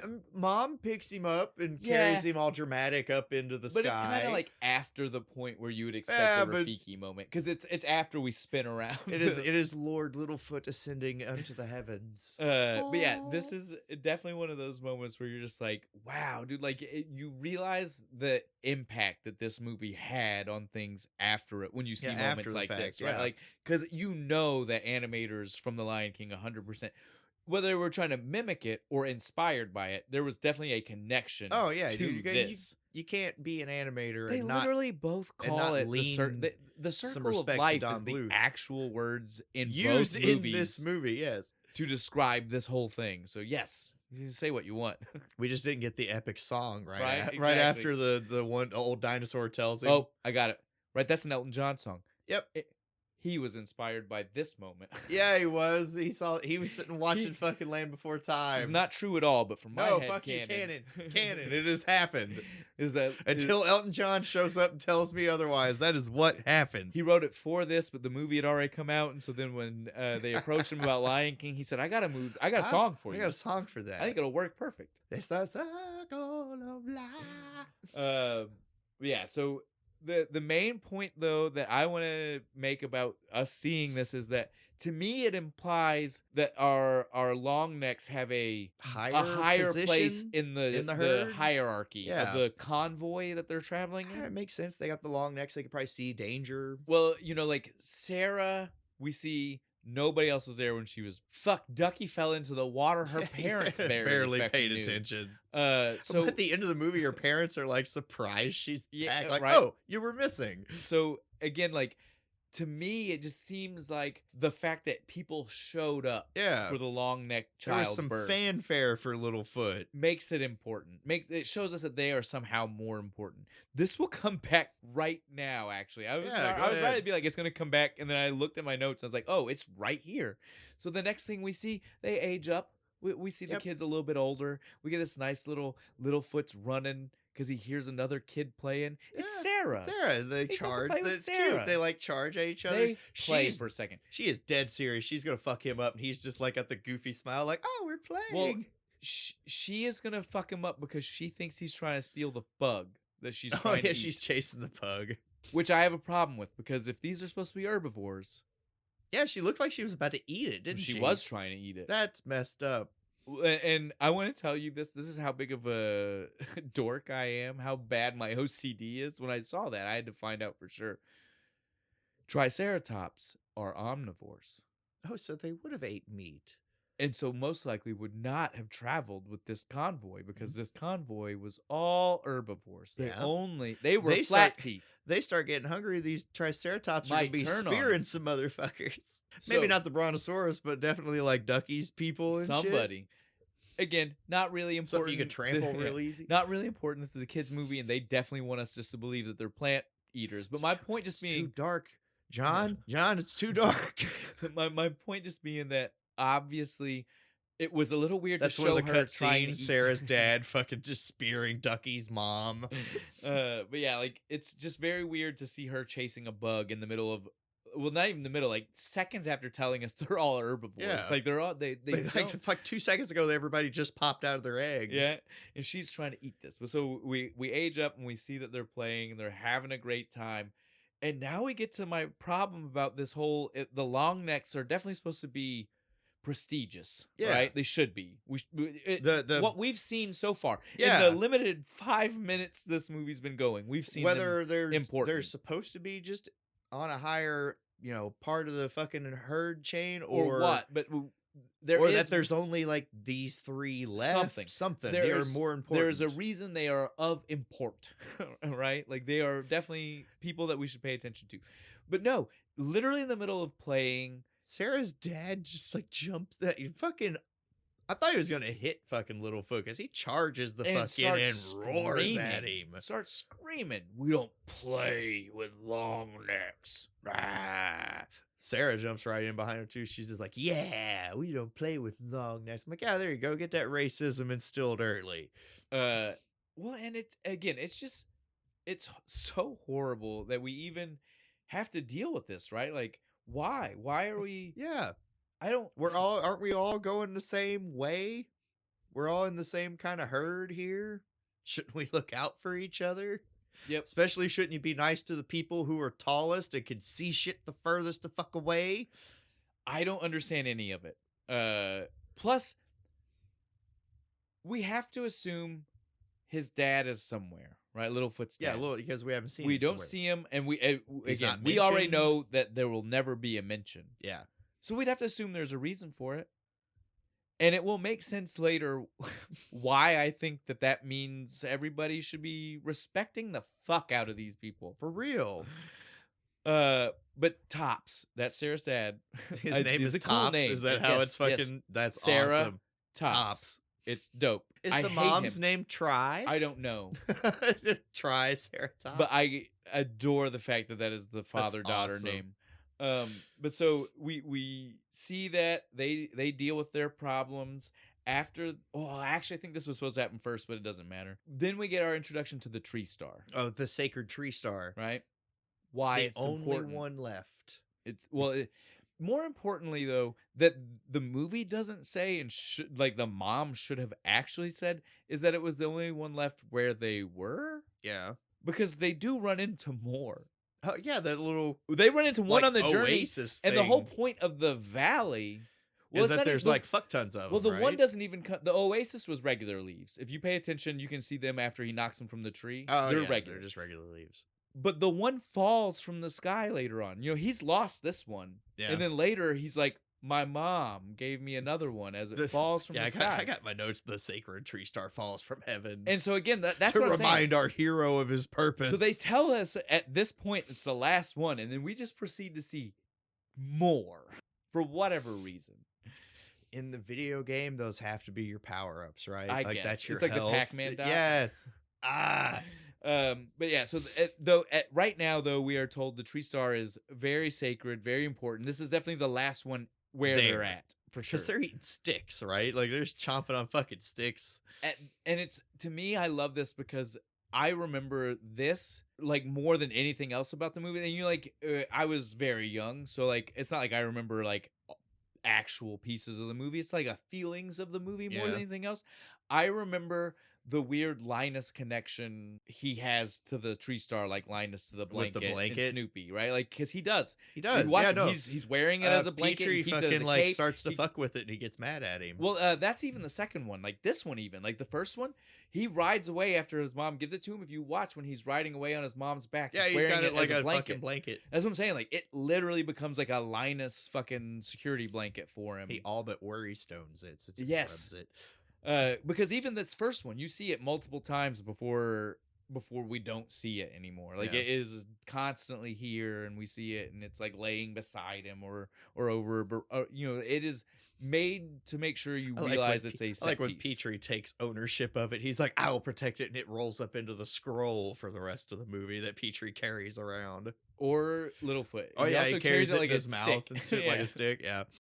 Yeah, so the tree star though, it gets its importance, it's brought in. It really, I don't understand what they were trying to say about it, right? Like It's the tastiest leaf. that's all I could really get is like it is It's just the most food. nutritious. It's just food, right? Yeah. Like I mean, the It's- mom talks about it like it's something like- different. It's like lambus leaves from Lord of Yes. the Rings. They just provide nutrients. And later on, it will take on a very much like metaphorical meaning for what it is. But literally right now, like when she's showing it to him the first time, Here, eat this. and It's then he awesome. does not eat it. No, he keeps licks it. He's like, eh.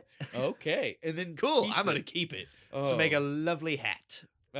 She is also describing to him the Great Valley and why they're doing this, because they need to go to where there are more tree leaves. Yep. This is the second time the Great Valley gets referenced, because the narrator mentions it for a second. Yeah, he's like, they go on a great journey to the Great Valley. But we don't really understand, like, right? Like he just okay, says it, cool. and you're like, oh, it's a location. in game, nice. Now she starts mentioning it, and you're like, is this their afterlife? Yeah, are we What are they marching talking- toward death? Well, because she starts talking. No, it's not even like because of death. It's because she starts talking about blind faith and getting. yeah, because because they don't even know She if says, it's real. it's not right? the kind of thing you can see with your eyes. You just have to believe with your heart. It's the kind of thing you see with your heart. I can't eat that, Mom. And so that's my point. Is like the only other time you hear people talk like that kind of blind faith about something is faith. yeah, Is religion. Is it supposed? You know what I mean? Like I know it's not. I know it's a physical place, but the way she talks about it's Don Bluth fucking trying to be more deep than he needs to be. it, man. This is where he starts forgetting Man. that this is a kids movie. I'm not saying Smoking you're right. some of that. I'm not saying He was you're smoking wrong. some of that hard shit. But I will definitely say that's possible. He was high as fuck, being like, "Nah, man, it's a whole metaphysical thing, right?" Once we get finished with this, is the part where the mom kind of starts to break down the full list of all of the people, right? Like he's talking to her about Sarah again. Yeah, he's like, "Why can't I play? We were having fun." She's like, "Well, I mean, she's a three-horn. We're long necks. You know, we all kind of stay to ourselves. Why?" It's always kind of been that way. Each type stays with their own, and that's when we get the rundown. We got long necks, three horns, flyers, swimmers, and spike. Those are our types that are listed right now. And I guess all the spike tails just die because Spike ends up being the only one after a while. Or spike tails were also omnivore. He had the pointy beak. Yeah, that's fair. Pointy beaks in dinosaurs usually meant for ripping into something. Tear some meat. Well, not necessarily meat, but definitely something. And meat could definitely be the thing, right? Could be. Hey, digging for I don't know enough mushrooms. about dinosaurs to tell you that's in any All way you dinosaur true. people, come out Tell here us and which tell ones us are- how fucking wrong Yeah. we are. I'm just trying to give a possible reason why they're not traveling with him. Because I don't think it was ever supposed to be that he was like I don't think Spike was part of this convoy and abandoned, and then they find him. Yeah. I think they were under traveled separate- separately yeah. and they was just, abandoned, left him. and then they find him. Yeah, yeah, yeah. They fell into the lava. And so, like, to me, it's less that the Spike tails had problems and just that they didn't travel in this convoy.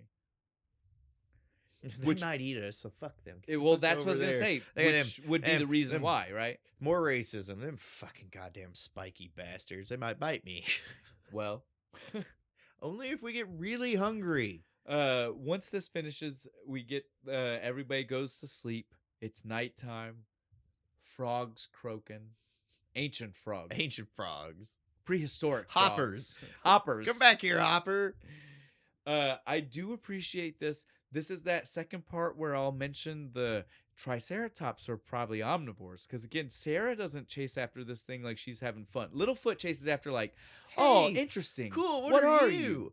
Sarah chases after this thing like she I'ma is eat it. gonna I'ma eat eat it, or this B, at least just try to kill it. She does not chase after it like it's. She just likes to kill. She's a Right? cold-blooded murderer. It is literally not until Littlefoot gets involved that she's like, oh, this can be a game. Yeah, because they're popping the bubbles in the mud. So that means until that point, she was trying to kill it. Yep. What reason she wanted it dead, we don't know, but she was definitely She trying to figured kill it out. She's like, wait, there's other shit Right. besides leaves. Because she certainly wasn't trying to just have fun, or else she wouldn't be What these- surprised What by these fun. sharp teeth of the front here are for? Oh, that's Uh, right. But yeah, so it was it's one of those things. It's hard to look past once you know, right? You're just like, wait a minute. She was trying to eat that bug earlier. Definitely. Well, and I'm telling you right now, she was definitely trying to eat this that frog. frog. While chasing the frog, though, like I said, like we already mentioned, they have fun. They start having their friendly moment. They're romping around. They're doing what they didn't get to do earlier when is her they dad just showed up, play and right? shit, right? But this time it's worse. First time dad interrupts. Who interrupts this time? Fucking sharp tooth.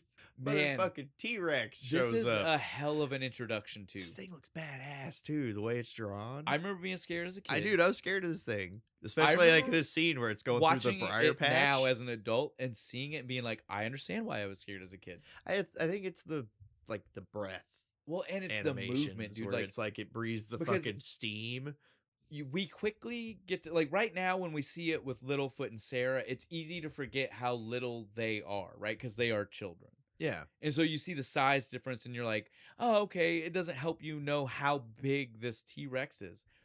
When the fight, because what we're going to see here is they run away. They keep trying to run until they finally get to The briar Littlefoot's mom patch and shit. saving the day. Yeah, Oh, well, yeah. the briar patch, we'll get past that. Like, I mean, literally, Yeah, because even that doesn't, that is like 2 seconds. I guess briar patch, They and then run- he still just keeps coming after him, right? Like, yeah. that is just to give us a little funny scene of the two of them trying to squeeze around the briars. But And like the fucking T-Rex taking it in the face and being all yeah. So, but the ultimate end here though is that they finally get up to Littlefoot's mom, and she like fucking lays. she starts the laying some fucking smack beat down. and that is when you truly Whipping get the that big ass booty around. well, and that's when you truly get the size, right? Because that T-Rex is literally halfway up her neck. Yeah, it's right? not small. And so, like, when you piece together, like, the weird way it comes in and the jumping it's doing, because I don't know about you. These wouldn't even be a bite. Well, again, He'd to barely me, notice he ate them. well, to me, it's like, even like we were saying, the reason it was scary as a kid, right? Like, when you see a raptor in Jurassic Park, it's little. So Yeah. it makes sense that it can do these crazy leaps. We saw this thing leap in. and dive onto claw- mom's back. Like, again, the only feet it has are its back feet. right? And it's using those like claws flying in, Like and a it's fucking actually vulture just and it's actually 2 stories tall. yeah. That is frightening. That something is 2 stories It's tall. like watching a building jump 40 feet. right? Like when you put it all together, you're just like, holy shit. Yeah, the scale on this shit, you have to think about it. You're just because you're like, oh, they're little. So They're like, little. Then look, you see like mom. this big, right? Yeah, then you see no, mama, and Littlefoot you're and like, Sarah are actually oh, like the shit. size of like a horse. yeah. You see mama, and you're like, oh fuck, Oh. that thing is massive. Massive. No wonder they're so scared. Super bad time for a fight though, because like an earthquake happens, Right in the like middle. right in the middle of it. While the fight's going on, I know you don't want to talk about it. I know you fast forward past it. I know, but it has to happen. While Circle of life. before we even get to the separation event, you can see The shadow Well, you of see the shadow of it jump onto her back. and just take a big chunk. You see the chunk. The just chunk missing I out of her fucking appreciate- spine. I at least appreciate that Spielberg or Lucas told him don't make it red. Yeah. Don't let Because- it bleed. right. But there is definitely a piece missing of Mom. I literally was watching it this time as an adult, and even the first time I didn't pay attention because it almost blends right in with the color of the line down the back, right? Yeah. If you're not paying attention to the fact that spot is Wider, you kind of can- you can- junked out. you can so miss it. And so literally the second time I was like, bite mark. Got it. I see it. Bite mark. Yep. Takes Okay. a pick right out of her spine too, so she's kind of fucked. Now, Probably hard to move. this is the part where I want to tell people, to me, this is the point that proves how fucked up Tops is as a character, Sarah's dad, right? Because we see, like we said, the long necks hold special place in this convoy, right? Yeah. We've seen that already. We see her. What does she do? She comes to save the kids. Not just the kids. The kids were safe. She still stayed back to fight them. Why? She was saving the convoy. It Yep. wasn't just the kids. She was trying to save everybody. So to me, the reason we don't see his dad, It's because he died done the doing same this thing. exact thing already. to me, the long necks are the people protecting the this herd. convoy. Where the fuck does Tops get off? Being such a racist bastard all the fucking time. You know what I'm Because saying? he fast backtrack fucking like a year ago. You watched Littlefoot's dad do this exact thing and saved and everybody. still died, And you were saved just everybody. like, fuck a long neck, you bastard. Like I said, it's kind of messed up.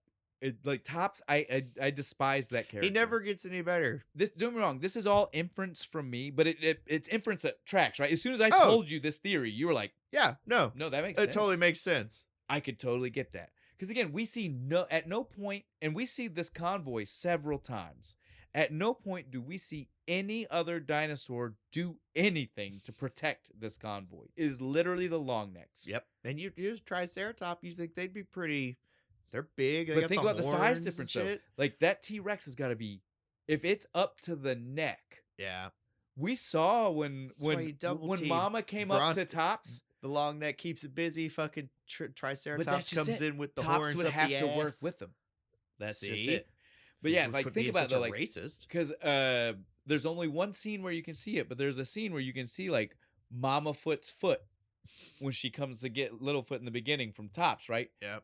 Tops is barely above her fucking knee, knee. right? And so again, like that T-Rex is gonna look pretty fucking intimidating to Triceratops, Yeah, but buddy. you still should have helped. I agree. I'm not trying to say you shouldn't, but I'm just saying, like, Tops' dad is all bravado. He's actually a big pussy. oh, 100%. He's just got a deep, gravelly voice that scares people. But so yeah, like I said though, we see she saves the day, then earthquake happens. What the fuck is the chances of that?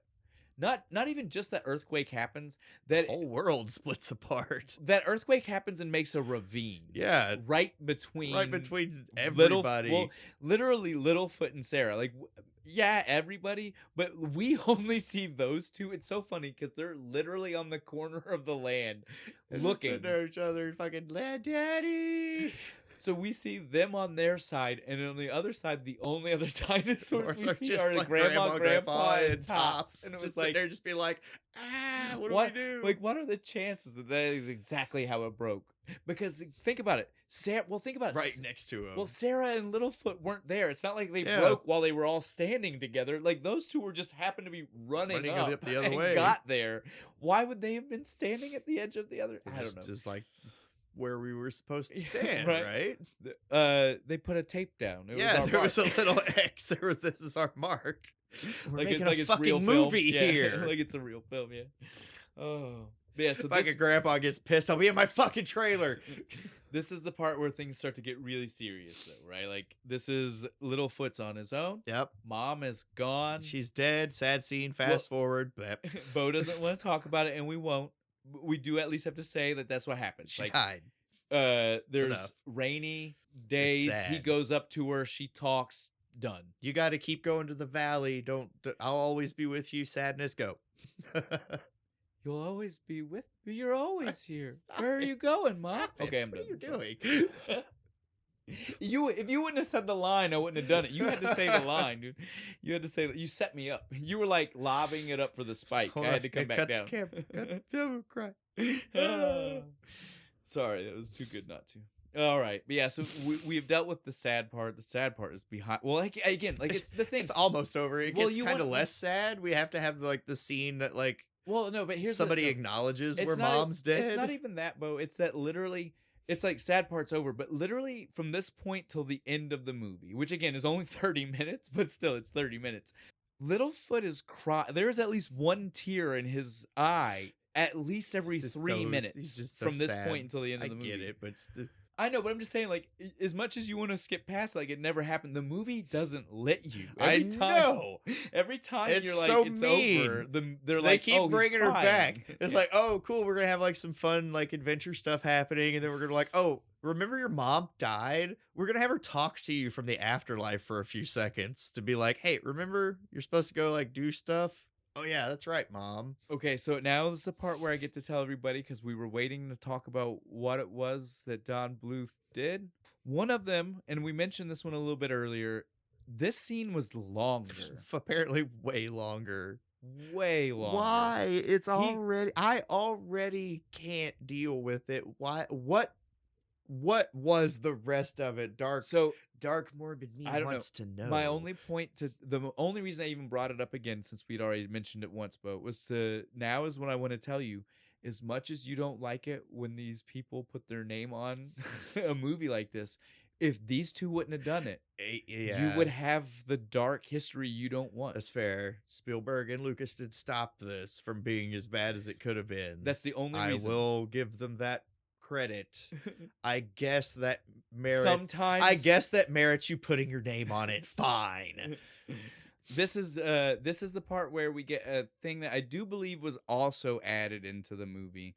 But you know, this was the only one added. Everything else got everything taken else got added in. But so I do believe the Rooter conversation, the old guy that talks to him, was added to. I know you don't think it softens the blow. You it's also sad to you. Yeah. But I do believe it is there to soften the blow because literally, if we don't have him talk to Littlefoot right now, it would have been a 10-minute Don Bluth horrible scene straight into nobody talking about his mom being dead word about it. until someone was making fun of her. Yeah, that would have been bad. I agree. So this scene was literally just put in to soften it. I guess doesn't really soften it though. He's just kind of like, well, that sucks, kid. Just this is the way shit is. Circle of life. I'm gonna leave now. I agree that that is the sentimentality. If he hadn't have left, it wouldn't have been as bad. I agree that that's the sentimentality of what he said, but he was a little bit nicer about the way he delivered it. Come on now. Yeah, he was. He was nicer about it, but like just the fact that he just kind of like, all right, I've said my little bit. Well, I'm gonna leave now. I was just about to say, in all fairness, though, the niceness of how he said it does make the walking away that much worse. Fucks off. No, he does. He doesn't. Not even in the same direction, just completely opposite of the way Littlefoot's going. It's not even like he barely finished the sentence. It's not like he waited. He's not. He's already walking. He literally finished the period to the sentence, and he was already 1 foot off the next direction. Like, I'm gonna start like when you're done with a conversation, you start He's turning already, away. like, he's you're turning like, while I gotta talking. go back to work. You know. Oh, today's supposed to be a long one. I better get I gotta go clean the bathrooms. Right? I do it to people at work all the time. So the scene does not have its intention. I will agree. Yeah, And but without it, I agree. No one mentions his mom's dead until Sarah's like, "Your mom's a stupid whore. Fuck you." Exactly. So again, like this scene was needed. It was. It does not maybe do the job as well as they thought.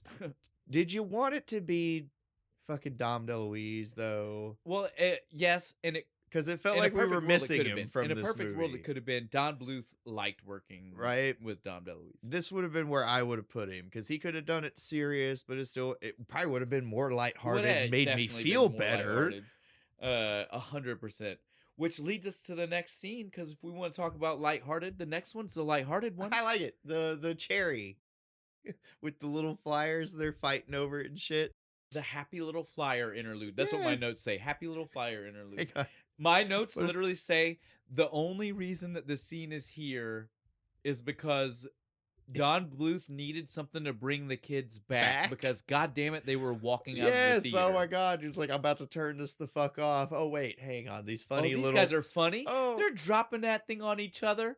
Oh, like it's a They bomb. They make cute Oh. little noises. And they're all different colors. Oh, that one lizard Right? ate it. They're all different colors. Yeah, there's too. like the one of them's I blue, love one's the red, pink, Technicolor. and Yeah, shit. They're come all on. different. It's cute.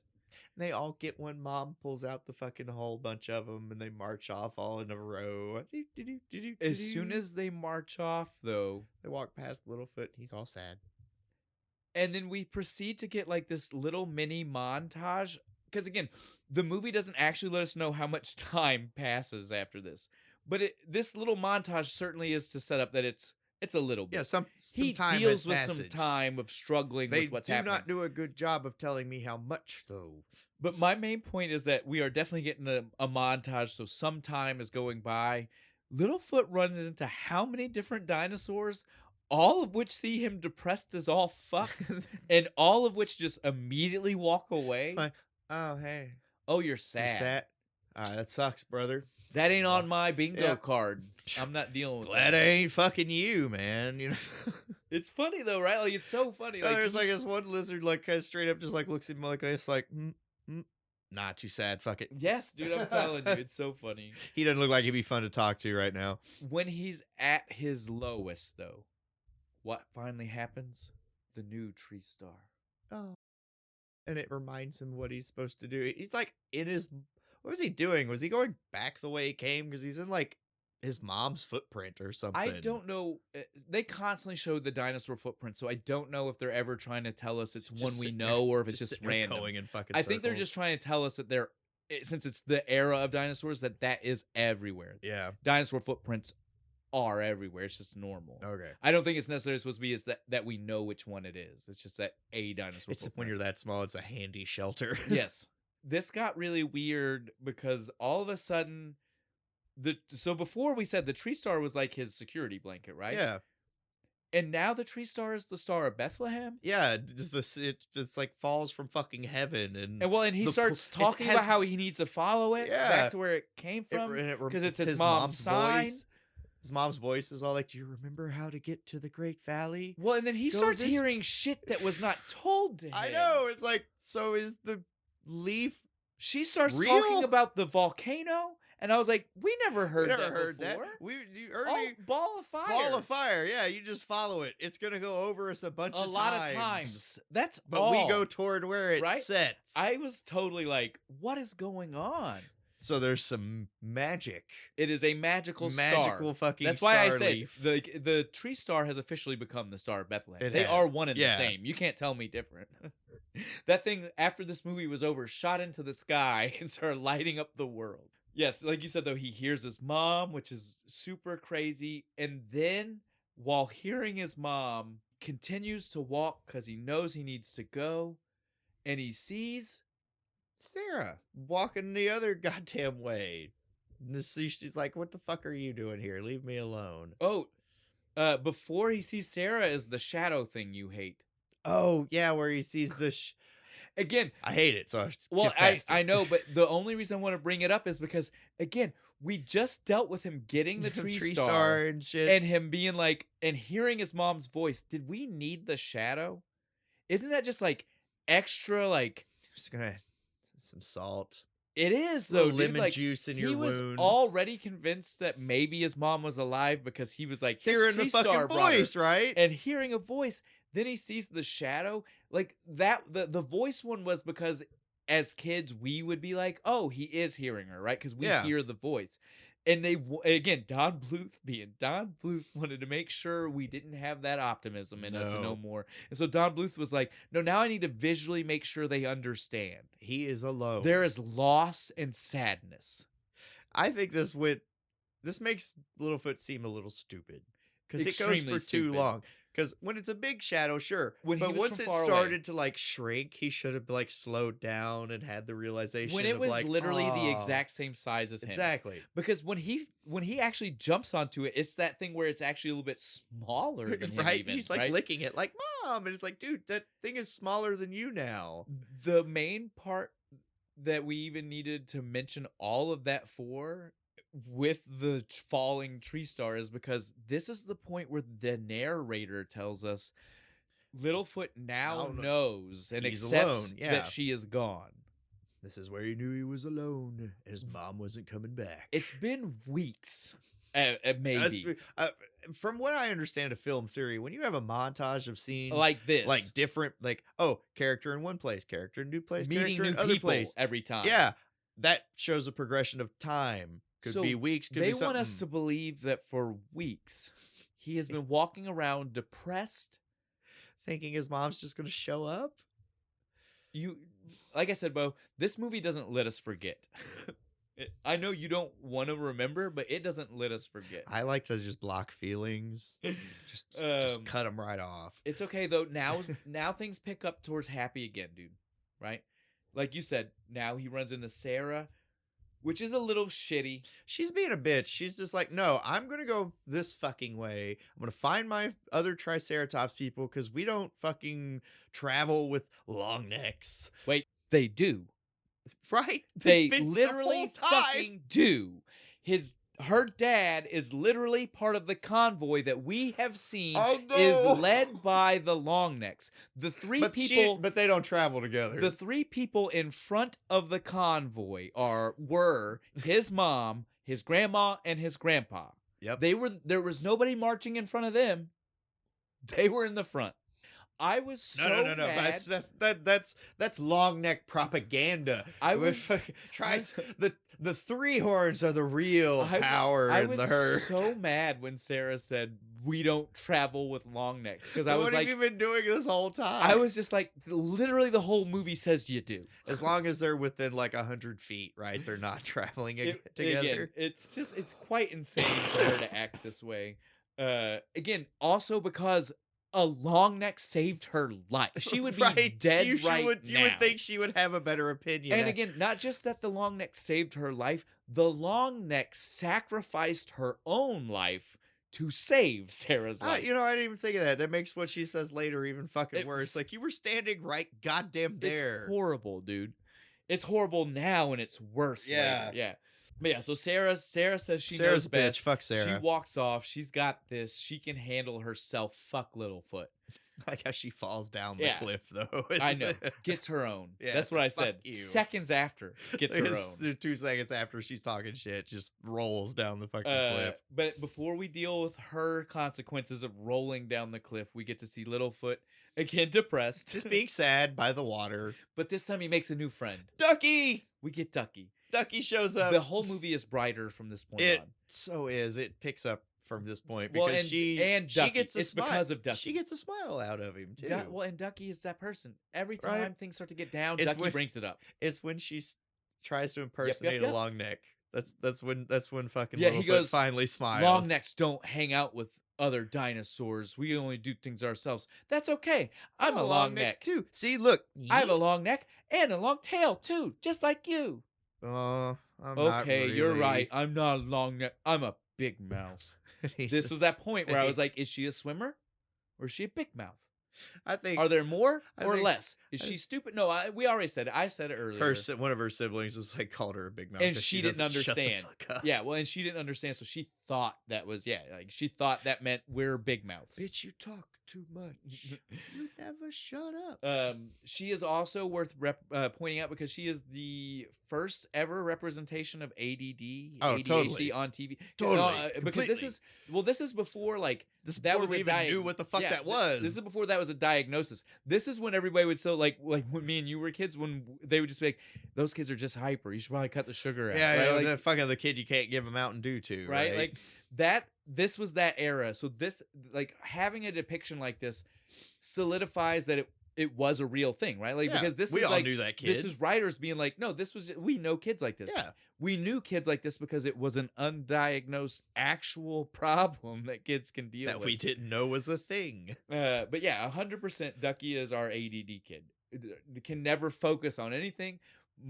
Says things multiple times. Yep. Nope. I No, love, no, no, no, no, I love no. Ducky. Ducky is great. And the best traveling companion ever. Oh, ever. She's going to make it so much Well, more it fun. makes it more fun instantly. Anything is going to be fun with They're Ducky. walking across nasty, Fucking barren broken desert, rocks broken and shit. ground, and she says, "Don't step on a crack, or you break break your back." mama's back. No, I will point out, Ducky does not say "mom." Oh. Ducky says, "Break your own back." Oh, does she? Yes. I only point this I just out have because my minutes- I just have child pointed it out to minutes. me. My child said, "Why didn't she say mom?" So that would have been Jack- fucking insensitive. I was like, because I think that joke wouldn't fly as well to Littlefoot.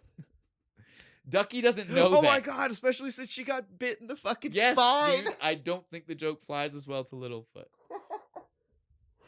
No, it's good. It's good. You break your own back. No Yes. mentions of moms here. Again, Ducky didn't know, but the reason it was written that way. She's an empath. It's the She one. felt it. It's the one time Bluth knew. Yeah. Maybe we don't bring it Maybe up. we again. don't do that here. Oh man. And then they find they're in the middle of their doot dancing around and stuff. They're like, "Oh man, I'm hungry.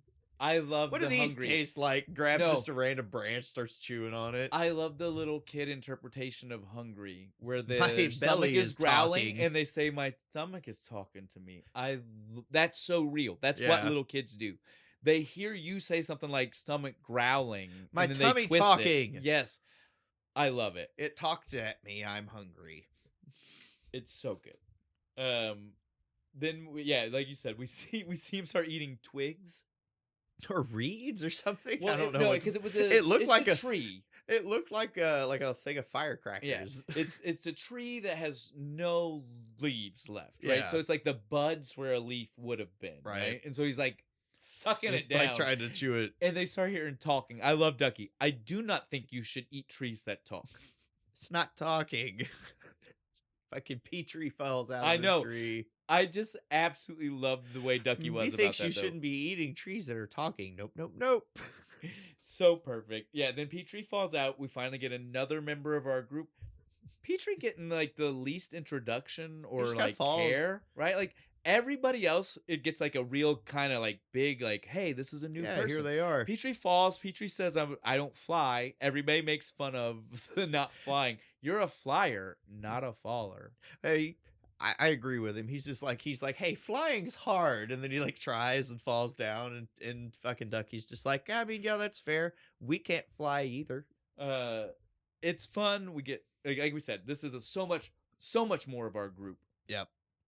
Now's when we go back to Sarah. Yeah. Now's when we get to the trauma that Sarah deals with. She falls down into the fucking abyss.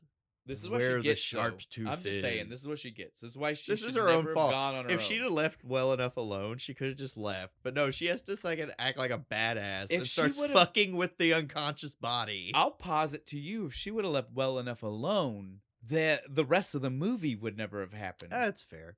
She's like, again, we've done this a few times. She's our real villain. Yeah. If she wouldn't have done this, maybe it never would have woke up. Yeah. It would have just stayed down there and Or fucking certainly at died. least stayed down there long enough for them to be Yeah, far they enough would away have it been would fine. never have Wouldn't have had mattered. to worried about a thing. Our real linchpin to the whole story isn't a sharp tooth. It's her. It's Sarah. It's her causing the sharp Because tooth to come she's back. got to act like a badass. Fucking Ramming it, dude. ramming it and shit. When Not it comes once. back She to life. headbutts it once and it's like, okay. Then she goes for the big run up.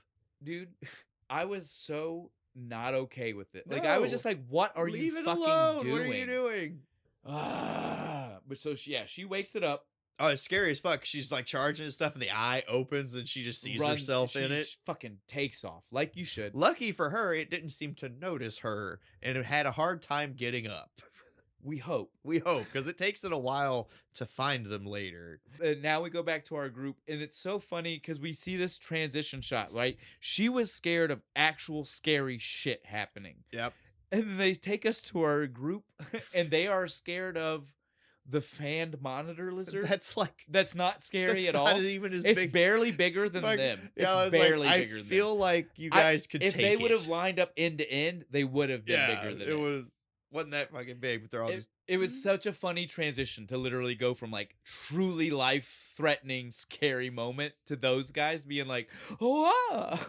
It's like, come on, you could take that thing. Just kick it. It'll be Oh fine. man. They hide from it and stuff. And Yeah. then after it leaves, Petrie like jumps up on and he's like hiding under the tree star and he starts tearing it and stuff. And don't do that. It's important because my mom gave it to us where he's like, oh, it's important. He rolls it up like a scroll and he's like, I'll protect it. Yes. I love he does the He does, I'll like, protect it. He puts like, it on his marches shoulder, it does like a gun. Yes, dude. Yes. That is one of those things I will always remember is the look of him doing the march. Like a little while he's but doing also one of the scenes that makes me feel like Robin Williams would have done it better. Oh, yeah, it would have been better. Thinking about Robin Williams doing like the military voice that he does for with like a British accent with like yes, sir. Tell me, Would have been great. Uh, We still got the TARDIS, man. I'm not trying to downplay anything that actually got done in the movie. The role was great, Yeah. but I'm just saying I can see that. I can see it. I can literally small see the detail parts that would have made where it it could have been better. chef's kiss. I do think though right now, Littlefoot gets a little bit rude. Yeah, because he's just With like, I'm not a carrier. You're gonna fly, fucking fly, god damn it! And just he starts charging, trying to get Petrie to fly. Well, I have problems with it for multiple reasons because we've seen Littlefoot ride on his fucking grandparents and Yeah. his mom. Fuck you. He dug a divot into his mom's back Yes. and took a nap. And it's not even like even if it were Ducky's small and wouldn't be a problem, but it's not Ducky. It's Petrie who flies, which means hollow bones, which means weighs like an ounce. He weighs nothing. An ounce. Yeah. You can't carry an ounce. It's Petrie the Sparrow. He's tiny. You barely register he's on your fucking head. Like I said, it's not a big deal, and it's not even really that important, but it bothered the fuck out of me because I was like, Just why? This random bit of Littlefoot being an asshole. Right? Like, Littlefoot is normally pretty good. He deserves what he gets running into these fucking bones like that. I guess. Getting the shit scared out of him. That's Yeah. what you get for being a dick. He runs up. This is when we get the everybody runs into each other. Yeah, they run into each other like. But they run "Why in are at the you same time, right? Like it's like in the middle there are the bones, and they all Right. hit him at the same time, freak each other out. Why are you scared? I'm not scared. You're scared. We're not scared. Are you scared? No, I'm not scared. Sarah should have been real.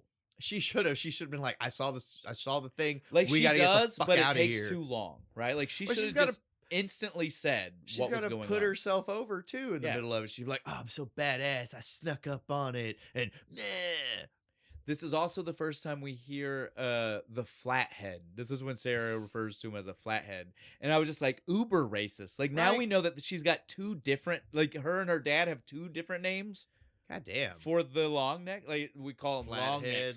Flatheads. long necks, Flat feet, probably. flat foot, Right? Like I wouldn't be surprised. 3 toes.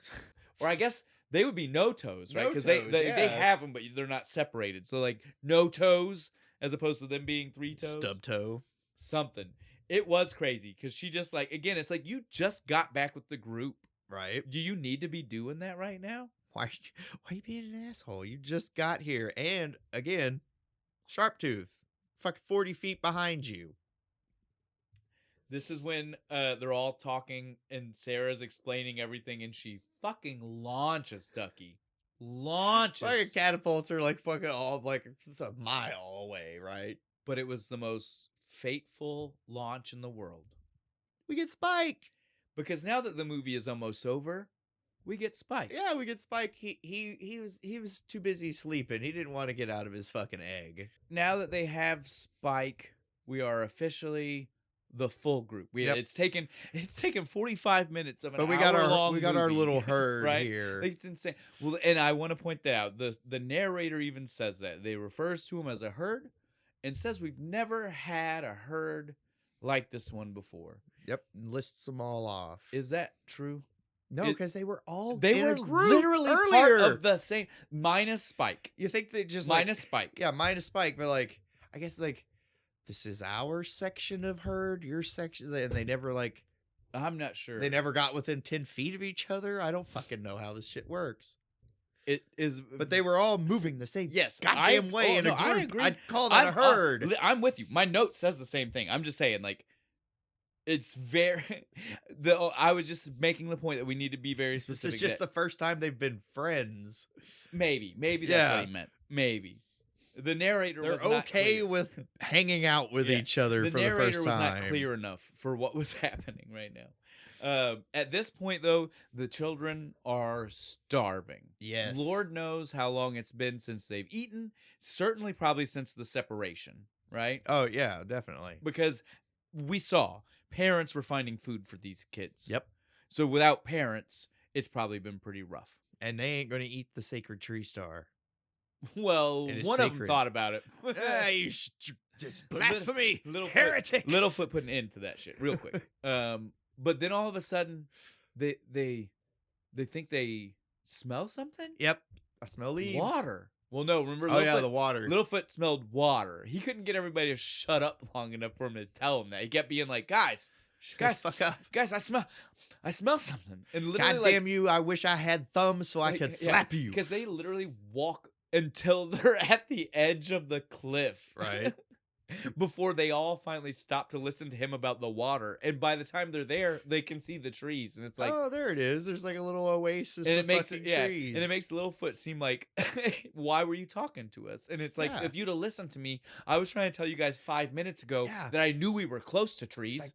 Remember when we first came and I was like, hey, green shit grows near water. If we follow the water, and you all were sitting there bickering about shoving thumbs up your asses or something. Oh, so they see this cluster. I cracked up that because I did not remember this from when I was a child. That when they see I remembered the cluster of trees. Yeah. And it was like the false hope. I remember that. I did not remember that half of them thought it was the Great Valley. I didn't either. I started It's because laughing. Sarah, as soon as she gets up, she's like, I found it. I found the Great Valley. Ha ha. And then Fuck well, you. And then like Petrie seems like on board with the Yeah, idea. he's like like, they're all just "Sweet." kind of like, all right, yeah, that's the Great Valley. And I was It's like, it's like 8 trees. I was like, I would feel so like as Littlefoot. Fuck the Yeah. rest of them. As Littlefoot, if I believed that all of a sudden I had been following my dead mom's spirit to that, I would have been soul crush. He just mad. He just jumps. Fuck it. Ends Yeah, it. Just he doesn't jumps off climb- the yeah, he cliff. doesn't Doesn't climb down He the just cliff, he says, dives "I'm straight done." out. I'm done. At this point, though, they think earthquake number 2 is happening. Oh yeah, because the ground starts shaking and the But it's earth not an starts earthquake. quaking. My mind was Sorry, yeah, wrong song. but it's not an earthquake, though. What do we got? What It's do we a got? stampede, baby. A stampede of scavenger long necks. Yeah, These are not These are normal not long part of necks. our herd. They're not our peoples. These These are bad long necks. 100%. You can tell they don't care about nothing. No, they don't give a shit about. They eat everything Well, except for one tiny tree. had to be in the middle. It Dead had to center, have been right? where they couldn't get to it. Yeah, They're exactly. like, I'm not going. I'm all the not way in pushing there. my way. I'm not in. gonna knock his tree over just to get to that tiny ass tree. The kids get to it and they're like, "Sweet, we're saved." I like this. The little, They get closer and the closer. little ladder. I know. of- I love the getting closer to it. Like they see it from far away, and again, they're kids, so they don't understand like the depth perception. So they're far away, yo, fuck much yeah, like, trees. just like the shadow, right? It's Yeah. just like the shadow. Like they're like, They're like, "Sweet, that's perfect," and then "Oh, they get that's closer it?" and they're like, "Oh, It's not a lot. and it's so far up there." The fucking Littlefoot. He's just like, hey, Petrie, you think if you tried real hard? Petrie immediately. Nope. No, I can't. I laughed so like audibly out loud at that part when Littlefoot goes, "Oh, Petrie, you can nope." Like I know the fuck I can't. Shut up. I don't know why. He all but smacked the Littlefoot in Yes, the back of dude. the head. We've been over this. It was such like that was such an adult style. It It's not an was. adult joke, but it's an adult style of joke, joke. right? Like I fucking laughed so the hard. at timing that. on it was adult. Yes, That's dude, what I it is. loved it. But yeah, as soon as Littlefoot got rejected by Petrie, he said, "I got another idea."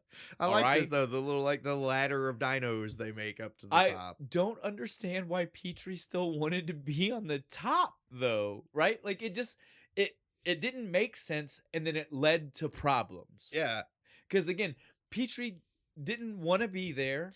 and he's afraid of heights on top of it. So the higher you Well, push him up, I think this was actually when we found out he was afraid of heights. We never knew why he didn't fly before. yeah, this thing is. This is when we find out. He gets further up and he has vertigo? Yeah, because he has the whole he looks down and it goes wow, wow, wow, Yeah, old dude. school cartoon style, and he clings to Ducky's head like I'm gonna die. And again, they're not gonna get this food. Sarah starts making fun of them. They do look stupid. I mean, I wouldn't have thought they were gonna get it. No, then Spike comes in. Spike, dude, I love Spike, who doesn't even seem like he understood that this was the plan. Just by accident showed up to He do just this. saw what they were doing and thought it looked fun. He's Right? like, cool, I want to do this. Like, again, this was 100% the plan, and they probably told Spike. It's just like, that's Probably. not actually what Spike did. Like, Spike did it on his own. It wasn't because he got told. Spike was just like, oh, I'll roll up here. Everybody else is pushing each other up the tree. I'll try it too. Now, while I do appreciate that they did get the food down through this, I would have enjoyed it so much more if when Spike went to join the tree, just fell the fuck over. like all of them because unexpectedly. Spike is a big roly-poly boy, right? Yeah. It would have been so much funnier. I understand why we didn't do it that way. Yeah, because we couldn't have had Sarah. We couldn't have had this moment with Sarah. Yeah. Because so they get the food. They're all happy. Sarah's like, fuck that. I'm not eating your food. That's my your own food. fucking I can get food. my own food. I don't eat with long necks. Well, it's not even long necks now. It's like everybody, right? I am a three-horn supremacy. Basically, like, I can do everything on my own. I don't need your help. Fuck that little shit. I hate Sarah so much. She's a bitch through the whole movie. I'm trying to think is when she stops. Not until 2 where she stops. Yeah, being a she bitch. doesn't stop till the first until one. the second She is one. always horrible. I don't think she redeems herself in the first one. No, she doesn't. But yeah, so she's still horrible. She's like, I can get my own food. She starts running at the tree. Fucking Littlefoot. Like just she's sitting there gonna watching her do it. Just let like her she's smash gonna her get some head. fucking leaves. He finally just throws some down. Littlefoot is so much better of a person than me. I would have just let her keep bashing her head, man. Or I would have thrown the food down and told her it was me. Yeah. At no point would I have Stop let her, being stupid. right? Eat. At no point would I have let her think she got the food herself. That never would have been on the table. When the leaves fall, she looks up at him like, ha ha, fucker. I don't fucking need you. This next scene I had so much fucking problems with. Is this the when they? It's when they go to sleep. They all fuck the fucking shit out of this scene, dude. Yeah.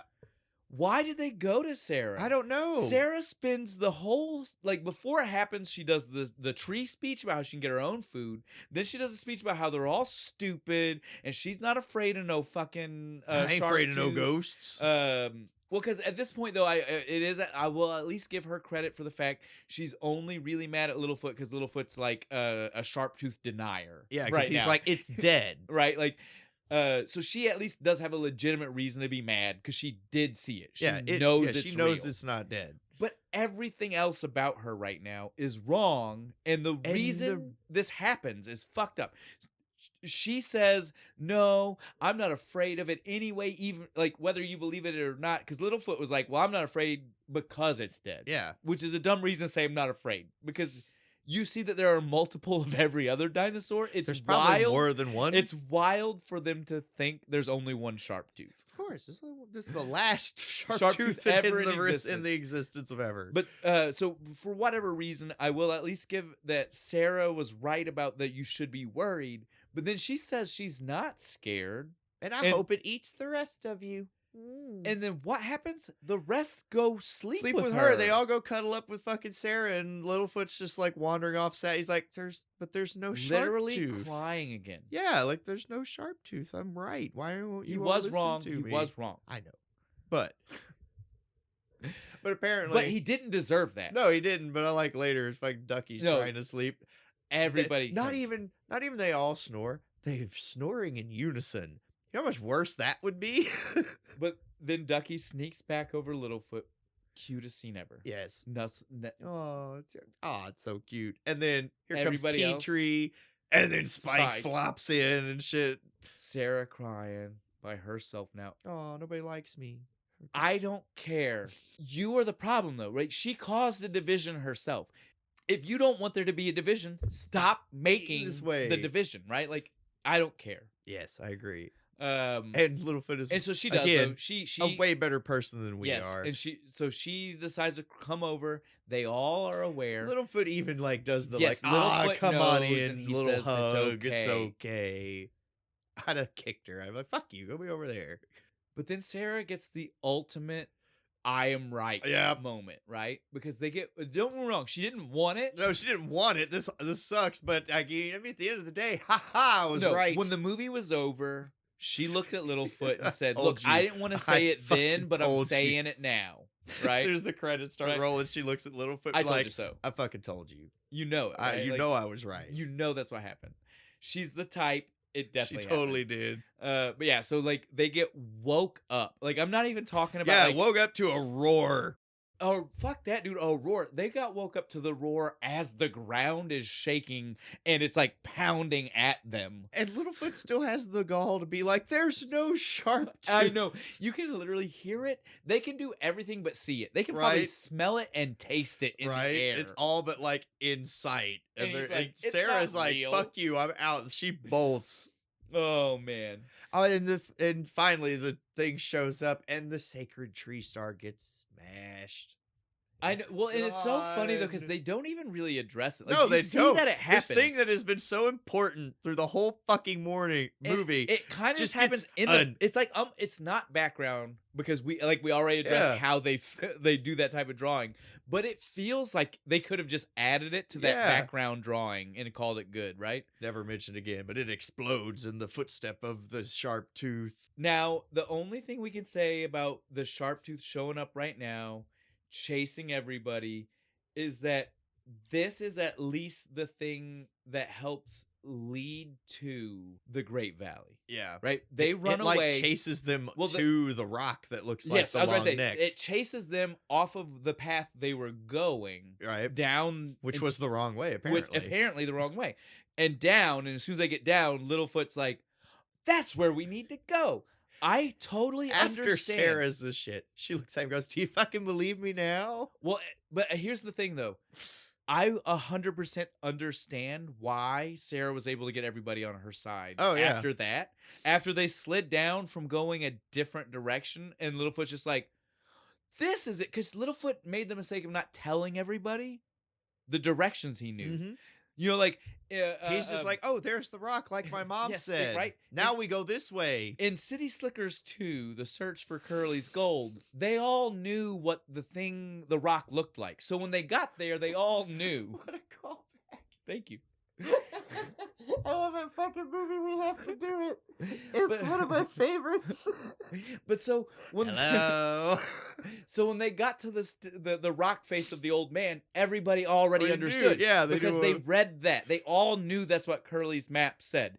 In this movie, though, Come Little and get me, I know. come and get me, come and get me. In this movie, though, Littlefoot told nobody. Yeah, you didn't tell anybody So shit. nobody, like when he said it, it sounded like he was just making it up on the He should fly. have like 20 minutes ago been like, "Oh, my mom This is- explained to me. we're gonna go We got to here." go do this, Yes. and we got to go past the burning rock, Right? and then up the rock, and it was right there. But since he didn't, it Left lit- at Albuquerque, we're Yeah. fine. But since he didn't, it literally makes this moment feel like he just made it up on the Yeah. fly, right? Like he was just like, "Oh, of course, that rock means we're going the right way now." Because it looks like me, and we all know that long necks are the superior Again, race. we know he's right, but I can understand how Sarah convinced everybody Yeah, to leave here in a minute. especially after they set off and they have Well- to go walk through the goddamn ash Well, fucking waste. so yeah, right now several things happen. Like I said, all of this is leading to why, like, again, as a kid, I would have thought that was so, and I did that. It was Yeah. so stupid. Everybody went with Sarah. As an adult, you see it and you're like, okay, so wait a minute. In the last 5 minutes, the people have seen that Littlefoot was wrong. lying. Sharptooth Yep. do still exist. This one definitely is was still not alive. dead. He did not know where we were going. It seems like he's just lying, like he's just like gaslighting us about where we're Because going. Mama now. said, right?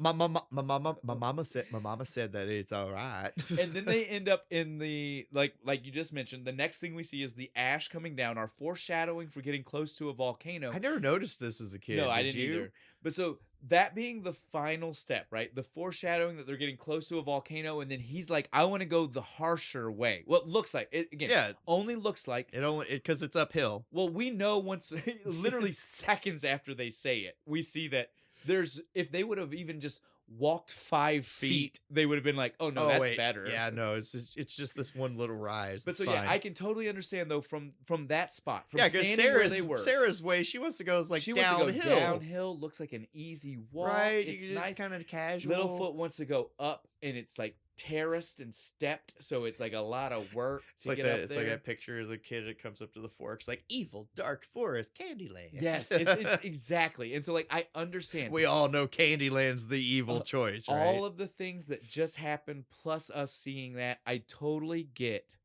why she could convince everybody she Yeah. was right. And they're tired and hungry, so it's even more easy because it's And- like I don't have to go uphill. Right? And so she does. She convinces everybody.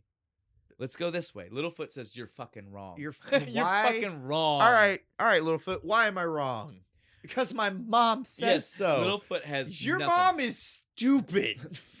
Littlefoot did have nothing to say in response. Littlefoot was like, "Burning circle." Yeah, give us more. My mom said Burning Circle, Long Neck Rock, which we just passed, Burning Mountain. And if you noticed, we're walking Volcano. We're walking past a volcano. Burning, Burning Mountain. So again, Littlefoot. I'm right. Littlefoot had a lot of stuff, but since didn't mention it earlier, I get how this happens. He just went right? back to the my mama said. I get how it happens, right? I mean, it's not good, but I understand. Yeah, they finally this is where all diplomatic relations break down, and we're coming to a battle. But like you said, though, this was a part where she insulted his mom, and it makes, like I told you, That's makes good so little thing. sense. She saw the wound. She She did. knows that woman She was died right there. to protect her. This is why Sarah's such a bitch. Yes, Doesn't give a fuck. She's still just like, your mom's a dumb bitch. Fuck you. and they have at it. That's a good Rightfully fight. fucking so. That's a good fight too, we man. don't even get to see most of it. It's all like in shadow and like Spike and them are like sounds, they're yes. like hiding in the sand and shit. But it needed to be done, dude. Littlefoot loses. He doesn't know his full strength, and he's not his full size. It's yeah. Right now, he is roughly her size. In real life, he will be many times taller than her. We'll run this back in a year and Yeah, see how the fuck this exactly. happens. But since he loses, Sarah takes the gang. They Off. go the easy Yep, way. they go the easy way. Quote Littlefoot unquote. starts going up the mountain. I know I'm right. Fuck you, people. We don't see him. Not for a little while. He disappears. They go their way. We quickly see, again, They less f- than Sarah, 5 Sarah minutes. is the worst leader ever. She doesn't give a shit that nobody is following Look, her anymore. Less than 5 minutes into the walk, and there is noxious gas and Lava, tar lava. pits. It does not look safe. They all get separated in like and they 30 all get stuck in seconds. their own issue, right? Right? Did you notice that? It Like was so Ducky funny. and Spike are like trapped in the lava. Fucking Petrie falls in the The tar, tar pit. Sarah's getting chased by the fucking dome things. heads. Again, which is so wild because the rest of them don't even see that, right? Like if you No. pay attention to the way the scene plays out, none of them could have seen her in the dome. No, it's from their perspective. It just seems like she just From keeps their- walking From off. their perspective, just she like not paying abandoned attention. Yeah, like them. fuck you guys, I'm out. But who shows up? Littlefoot. Savior of all saviors. Littlefoot. This is Hero of wild, heroes. and I will explain to you why this happens. But it's wild because it doesn't make any sense, right? Like No. he walked away and just 2 shows back seconds up. later, just shows back up to save Ducky and Everybody. Spike and Petrie and everybody. He saves everybody but Sarah right now. He does what he's got to do. He whips him out of. He uses his tail to whip him out of the tar pit. He pulls him from. He does what leaders do. Yeah. Right. He literally exactly that because he starts calling for each one to do something different after he saves him. Right. He's Yep. like, look, now that you're out, Spike, do this. Blah, blah, blah, blah," We can you get know? Ducky out. Now we Yes. go over here. We'll get Petrie. We're all gonna like make a human chain out to Yes, him. it's great. It's perfect. It's what you They kind of expect. fall in and get all goopy, but they're fine. So again, Littlefoot proven he is who he is, but still And has out the- of nowhere. and has the forethought to like, hey, we're gonna use this tar to our advantage and make ourselves into like a giant monster Look, thing. that was a lucky play. Nah, it was planned strategy. Because again, they didn't even know Sarah was being chased by Domeheads yet. He knew we would need it. They get inside the cave. Literally, Sarah is like moments from just She's being she's annihilated surrounded, dude. by She's about the to get Domeheads. smashed by these Yeah, dude. things. And they come in. Yes, this is like every cartoon slash what is Return to Oz. Like so Yes. many movies do this where it's like let's slap It's- ourselves together to make a monster. It's perfect. But I love it. It's like fucking Littlefoot's like standing on his head on top of Spike with his They've got the tail out twigs. like a fucking. They The got twigs to you look see like extra arms. Petrie's holding Yes, twigs up like little arms. it's perfect. They scare off They the scare dome fucking heads Sarah. Sarah's screaming, "Help!" until she realizes it's them, and then she's like, "I knew it was you the whole time." Yeah, it's fine. You never scared me. It's fine. I'm not crying. You guys are crying. I didn't go the wrong way. Exactly. Sarah still acting like she was right. Yeah, and wanders off and goes By and talks herself. about it. A fucking again. Yes. She can't learn. Fuck this guy. She's too fucking proud, man. I can't The deal with her. narrator, I think, even says something about that. Yeah, doesn't oh, he? no, He's yeah. like, she's too proud I to admit it. cannot deal with her anymore at this I point. like her a lot better in the second and third one. Well, like I said, she never redeems herself. No, not in this one. Because at Not this at point, all. at this point, she's hiding. Yep. She's off by herself. Littlefoot and the rest of the gang realize Sharptooth is back. Yep. He's outside, right? Like somehow Yeah, they're they go- in a they- terraced mountain. How did with they a end up in with a pool? We just cut to here somehow. Right? They're like swimming across that pond. Like it's not like the inside is one thing, but I mean like from the outside, like when they show the Sharptooth show up, remember he's jumping outside what looks like one of those giant like flat straight up terraced mountains. They're inside it then? I guess. How does that make any sense? I don't know. Either way though, It's a volcanic geyser. no, but they left that. This Oh, one's yeah, nothing that's there. right. I don't know. It doesn't. They find something, right? They're here. Sharptooth is chasing them. They know they need to put an end to it. Literally, Littlefoot says it. It's how We we got to stop do it this. here, and we got to do it now. It's never again, right? We're stopping this. no more. Little Doctor Who reference. Yes. And so he Carves it into the rock. He comes up with the master plan, right? He's like, everybody's got a part. too. Yeah. He's like, Ducky, you're the bait. Ducky is not okay What with the that. fuck? Why and am I would the not bait? be either. If Spike should have been the bait. Yeah. I get that Spike's too slow to have made it back to where he needed to be for the Yeah, I guess I was just saying maybe the rock Ducky's pushing. faster. It's literally just that Ducky is the only. Well, no, Petrie. but Petrie can't fly, so it's all still Petrie just as does bad. is whistle when they can see where he's and at. spots him. Yeah. He does the spotting, right? He's standing over, being like little to the left. Push it that way. Yes. We're getting ahead of ourselves. So Ducky lures the Sharptooth into the water because that's the plan. And Yep. Littlefoot says that from the beginning. Littlefoot's like, And we're since using she's a this. swimmer, she can just dive out of the way. And so Littlefoot's like, okay, you're gonna lure them in, then we're gonna push this rock, and we're gonna drown that motherfucker. That word is never used. I want to be very clear. No, it is. It's in the European cut. Maybe. Fucking Littlefoot's just like, we're going to drown that motherfucker. In this one, they definitely never say the word drown, but that's what they're doing. They're about Yeah, to. they're That's a very harsh way to these kill like something. 6-month-old babies are about to kill this fucking dinosaur. But so the plan goes fairly perfectly in the beginning. Yeah. And until The Petrie rock. falls. Yeah, No, Petrie falls first, right? Like falls down and is like, oh no. Oh no. This is Petrie finally flies though. Yeah, because the gust of heat. he roars and the fucking snot steam fucking shoots him up in the air, And and then- he can finally fly. I have so many issues with this, but we'll blow past it. But it's so crazy for Petrie to get one gust of air and then be a perfect. Like Petrie Perfect. starts like He turns Like into like World the War like I air dive cav, bombing. right? He's just like doo-doo-doo-doo. like precision bombing and stuff. It's insane. going straight for the eyes and Yes. shit. I digress. It's okay. We'll let It's that his slide. big heroic moment. Yes. We'll let him have it.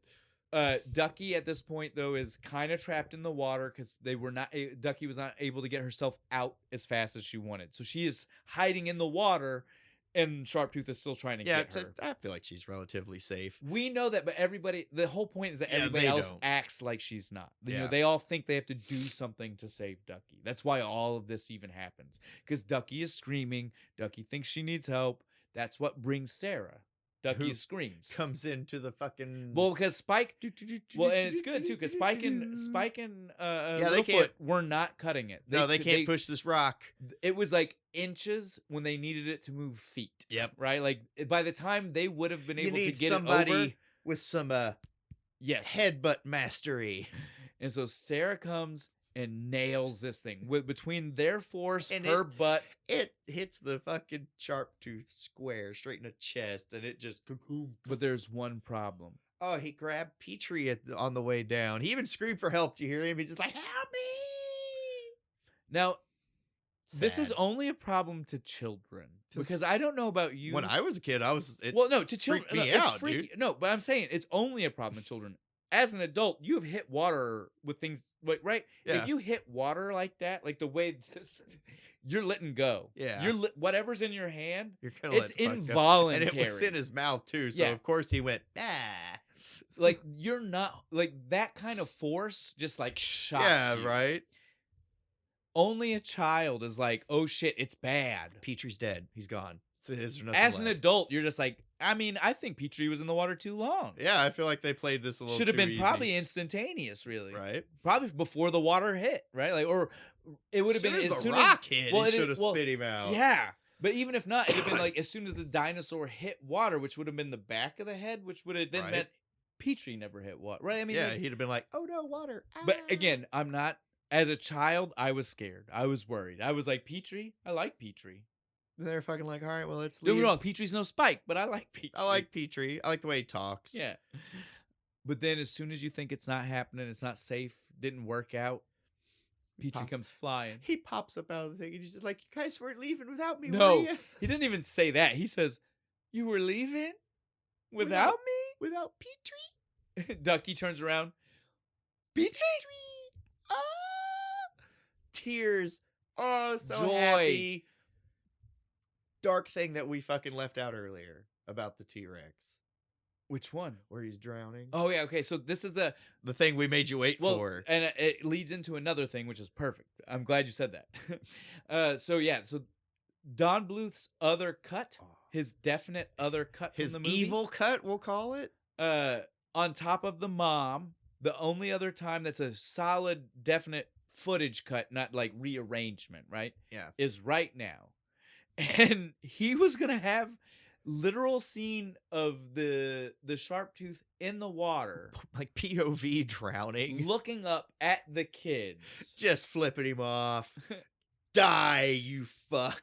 So again, we can thank Spielberg and Lucas for being like, maybe not the right audience. I would have left that. I mean, No, it's still look- dark, but that's at least No. it's the bad guy And getting adult it, right? adult me definitely agrees. I would love, Yeah, right now, me, would right love now. to see that.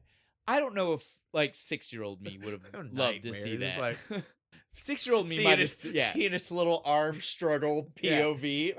6-year-old me might have still struggled with that. But adult me wishes. Oh we yeah, saw I want to that. see it. I want to see what that fucking looks like.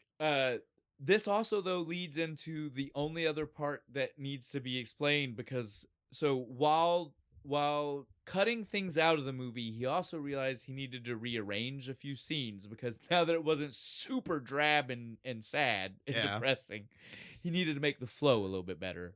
And you'll notice it right now in the movie that you would watch if you were to watch this today.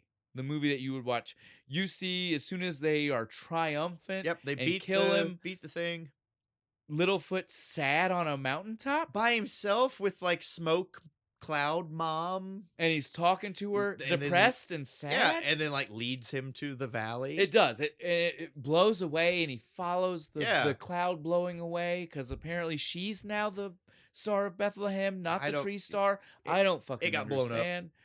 But so he follows her down, and he's like, "Oh, this is the Great Valley." And he turns and he yells to everybody, and he's like, "Guys, I found it!" And they all come running, and they even show a scene right after he says that of him running with them, which is like your Yeah. biggest clue that that's not right. He was by He was himself. by and told them. himself. So apparently, originally, the scene where you see him on the mountain by himself and lonely and crying is supposed to be when they split up. Right, when Sarah convinces Sarah everybody to yeah. go this way. He would have left and gone sad up the mountain Saw Ghost Mom. and found the Great Valley And then went back to tell everybody. and then we saved fight. them because thing. he Yeah. found them that way.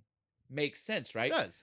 Like we said, it already didn't make sense for him to magically show back up. Well, because we're like, He it was very super upset. doesn't make sense because like even like in the reveal shot of the Great Valley where like Mom's still in there and has the one little beam of light and stuff, he's standing there by himself in that shot. If you pay attention, none of the rest of them are there. And so for him to turn around and say, "Guys, I found it," but then again, we see Petrie on his head. Yeah, when it's he's like on running his in. head and shit. Like they're all together, not like they're running to him. No, like they were there the whole time. He's like chilling on his head. Ducky's And I've got like right there. I've got one more piece for you. That's the right. So now that you know that that's that's how it was done, right?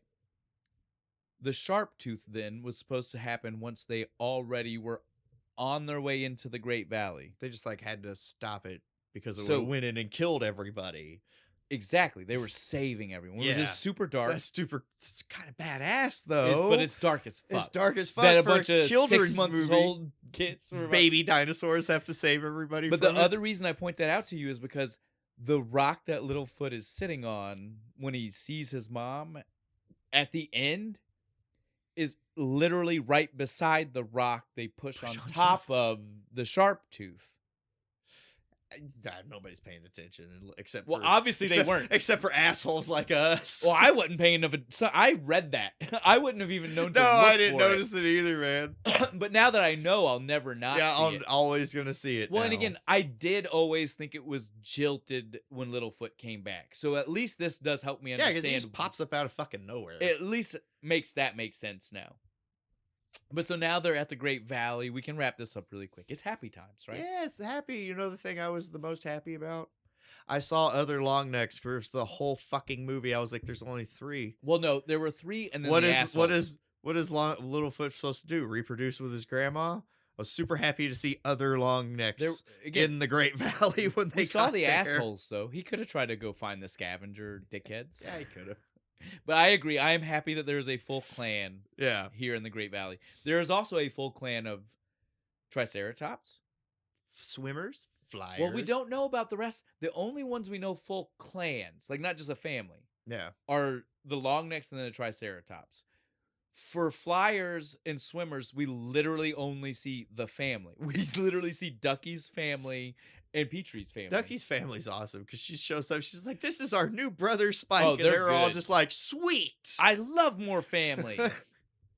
But my point is just that, like, it's Ducky's family, Petrie's family, but then when you see Sarah, it's like wide shot of like Oh yeah, there's 60 like a Triceratops. bunch of them out there. Yeah, that's what I mean. Like we see 60 Triceratops, we see 60 little long necks.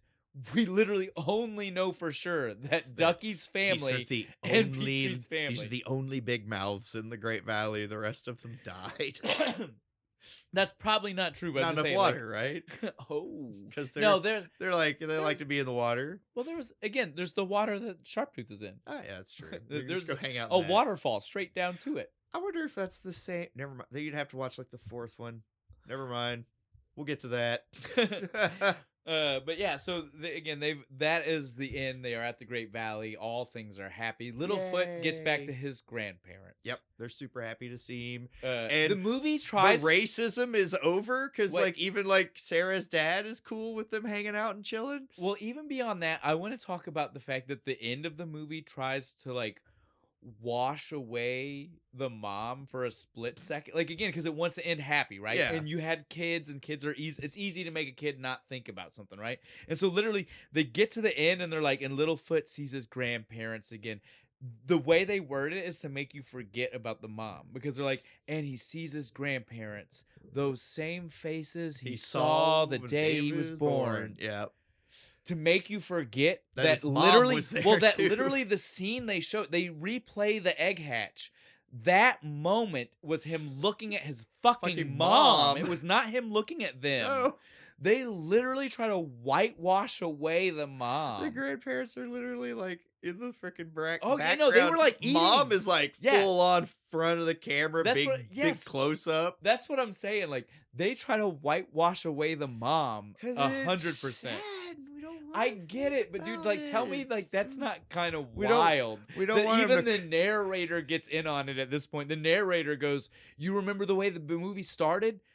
Well, I'm gonna lie to you and tell you it started differently." We're gonna retcon that shit right now. It's been 67 minutes, and I'm gonna tell you it's different.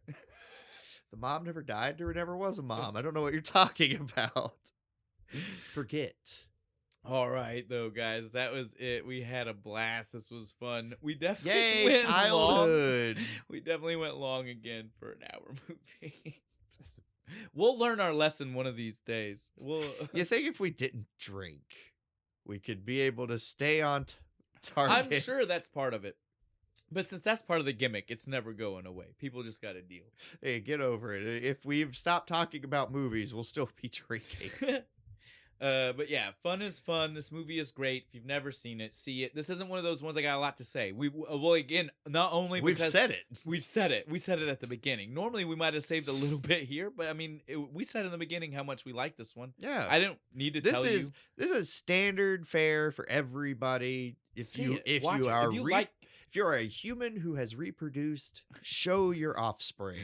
but yeah, it's definitely great. The beer, we love you, This Sawstone. Sawstone's awesome. This was another good one. Love an amber ale. I love most amber beers. Yes. Yeah, it's good. This one had a super nice It was taste. Dude, really like the good. taste was like And- so good. All right, guys. We hinted at this earlier. We said if Jack watches a movie, he gets to talk about it, and we had already mentioned to you guys some of his thoughts. So obviously you know he watched it. So, Jack, what did you think about The Land Before Time? I like the moment the T-Rex fight got back alive and the little dinosaur was Scared? scared. Yeah. When Sarah woke him up, Yeah. went running. Yeah. Yeah, you like that? You like the Yeah. sharp tooth, the Yeah. T-Rex, huh? Yeah. I know most kids are really scared of it, and you saw it, and you were just like, that's the That's coolest awesome. dinosaur I've ever seen. Yeah. You were like, Daddy, what is that? Right? Yeah. You Yeah. ever seen Jurassic? He's seen the new Jurassic Park. Oh, you haven't even seen the good one. I watched Travesty. I watched the new movie one. Yeah. that's We nice. need to show you We the need to old show one. you That's the what good Bo one. was saying. Old Sure, the one. good We'll show you the original. Oh. Yeah? Like 1 and 2 and 3. Yes, Yeah, we'll those watch are the those. good ones. Those are the good ones. those are the originals. That's before And- they went to World Dominion or whatever they Whatever call the them fuck now. they're Yeah, doing yeah. now. Yeah, the fourth one was just Chris Pratt. That's when they brought Chris Chris Pratt Pratt. in. Yeah. yeah. Yeah, you're missing out. We're gonna have to educate you. But it's okay. You like watching some of the Yeah. movies like that, right? Yeah. Dinosaurs rule. Yeah, exactly. If you like T-Rexes, if you like the sharp tooth Yeah. in this, you'll love Jurassic Park because Jurassic Park has a T-Rex, which is the sharp tooth, but then it also has raptors, which are like miniature. Yeah. They're like mini. Yeah, so little. Yeah. And so we can watch that. But yeah, so you like the sharp tooths. Yeah. What about the regular gang of dinosaurs? Which one was your favorite? The purple one was with the long neck. Littlefoot? You like Littlefoot? Littlefoot, yeah. I thought you was a big fan of Ducky. Little, Yep. Littlefoot and Ducky. Okay. Yep. Nope. Everybody loves some Ducky for the yups. Yeah? Yeah. All right. What about the rest of the movie? Did you like the end? I liked the middle and the start. Okay, the ending was a little slow for you. I can Yeah. understand that actually. Yeah, with the song. Yes, okay, I get it. It's a good The end credit song Yeah. is pretty lame. I'll give him that one. It's not the best, I agree. Yeah. Especially after coming It's- from the Terminator, yeah. right? Like we're coming with some of the best theme songs ever. Yeah. To this, I Dun can- dun dun dun dun. Yes. Yes. All right, bud. I think we have covered what you think about the movie. Do you want to tell everybody anything before you go? Subscribe and hit that bell button. You got There you it, go. buddy. All right. On that note, guys, we've said what we needed to say about this beer. We talked some more about last week's beer. All we need to do is tell you about next Next week week. and what we're doing. So I will hit the movie, and we have 2 beers. So I'll let Bo tell you whichever one he wants to first, and then I'll tell you the second one because it's easy to keep up with. It's Oh. not like too difficult. This beers. is the easiest. Everyone in the entire world can get this beer. Yeah, so we're gonna do Back to the Future, the first one. Since Yep. we did 2, we know timey-wimey, out of order. Deal with it, guys. It Yeah. is what it is. But so Bo, what we're doing 2 beers. What one do you want to mention? I will do the one I like to drink more, which is Miller Genuine Draft. No, that's not one of the 2 choices. Is it not? It's Miller Lite and Miller High Life. Miller High Life. My bad. All that and Bo got it wrong. Ah. Miller time, baby. But yeah, so it is Miller Lite and Miller High Life because if you pay attention in the movie, before time gets changed, it's Miller Lite. After time Gets fixed, changed, it's Miller Miller- High Life Yep. because they are now living In a different the high. time. Well, they're living and the high the life. high life. Yeah. Think about it. Because if you I don't, didn't catch that bit. It Well, makes more sense. it also helps when you know, and I'm just a dork, if you know the tagline to what the beer. You know the tagline to Miller High Life? The champagne of beers. So you'd be drinking it once you're. Celebrating the high life. Yeah. Yeah. The That's- champagne of beers. It's exactly why it's the one that they have when they're rich, and Miller Lite's the one they have when they're poor. In all actuality, those are the same. They are price wise. Like Yeah. we're not talking like drastic differences here. All right, guys. One's better than the other. I guess we'll find out. We'll Neither- definitely be the ones that I tell you mean, next week. Neither one's very good, but I'd rather have the high life. I would than rather. the I'm light. not arguing with the fact that I'd rather have the High Life. I'm just saying I don't know if I've ever had them back to back. That's a good to point. I don't think I actually have know. either. Which one This'll I be would fun. prefer? Yeah, we actually get to do a little bit of science. Hell next yeah. Week. Side by side comparison next week. All right, guys, we are officially done with that one though. All right, we are done. So like, comment, subscribe. And again, if you want to help us and buy us some beer, subscribe to our Patreon at patreon.com/Kentucky Fried Critics. I did it again twice. Nailed it. You got anything Yes. special, or are we just gonna end it with that? I ended with that before I fuck anything else up.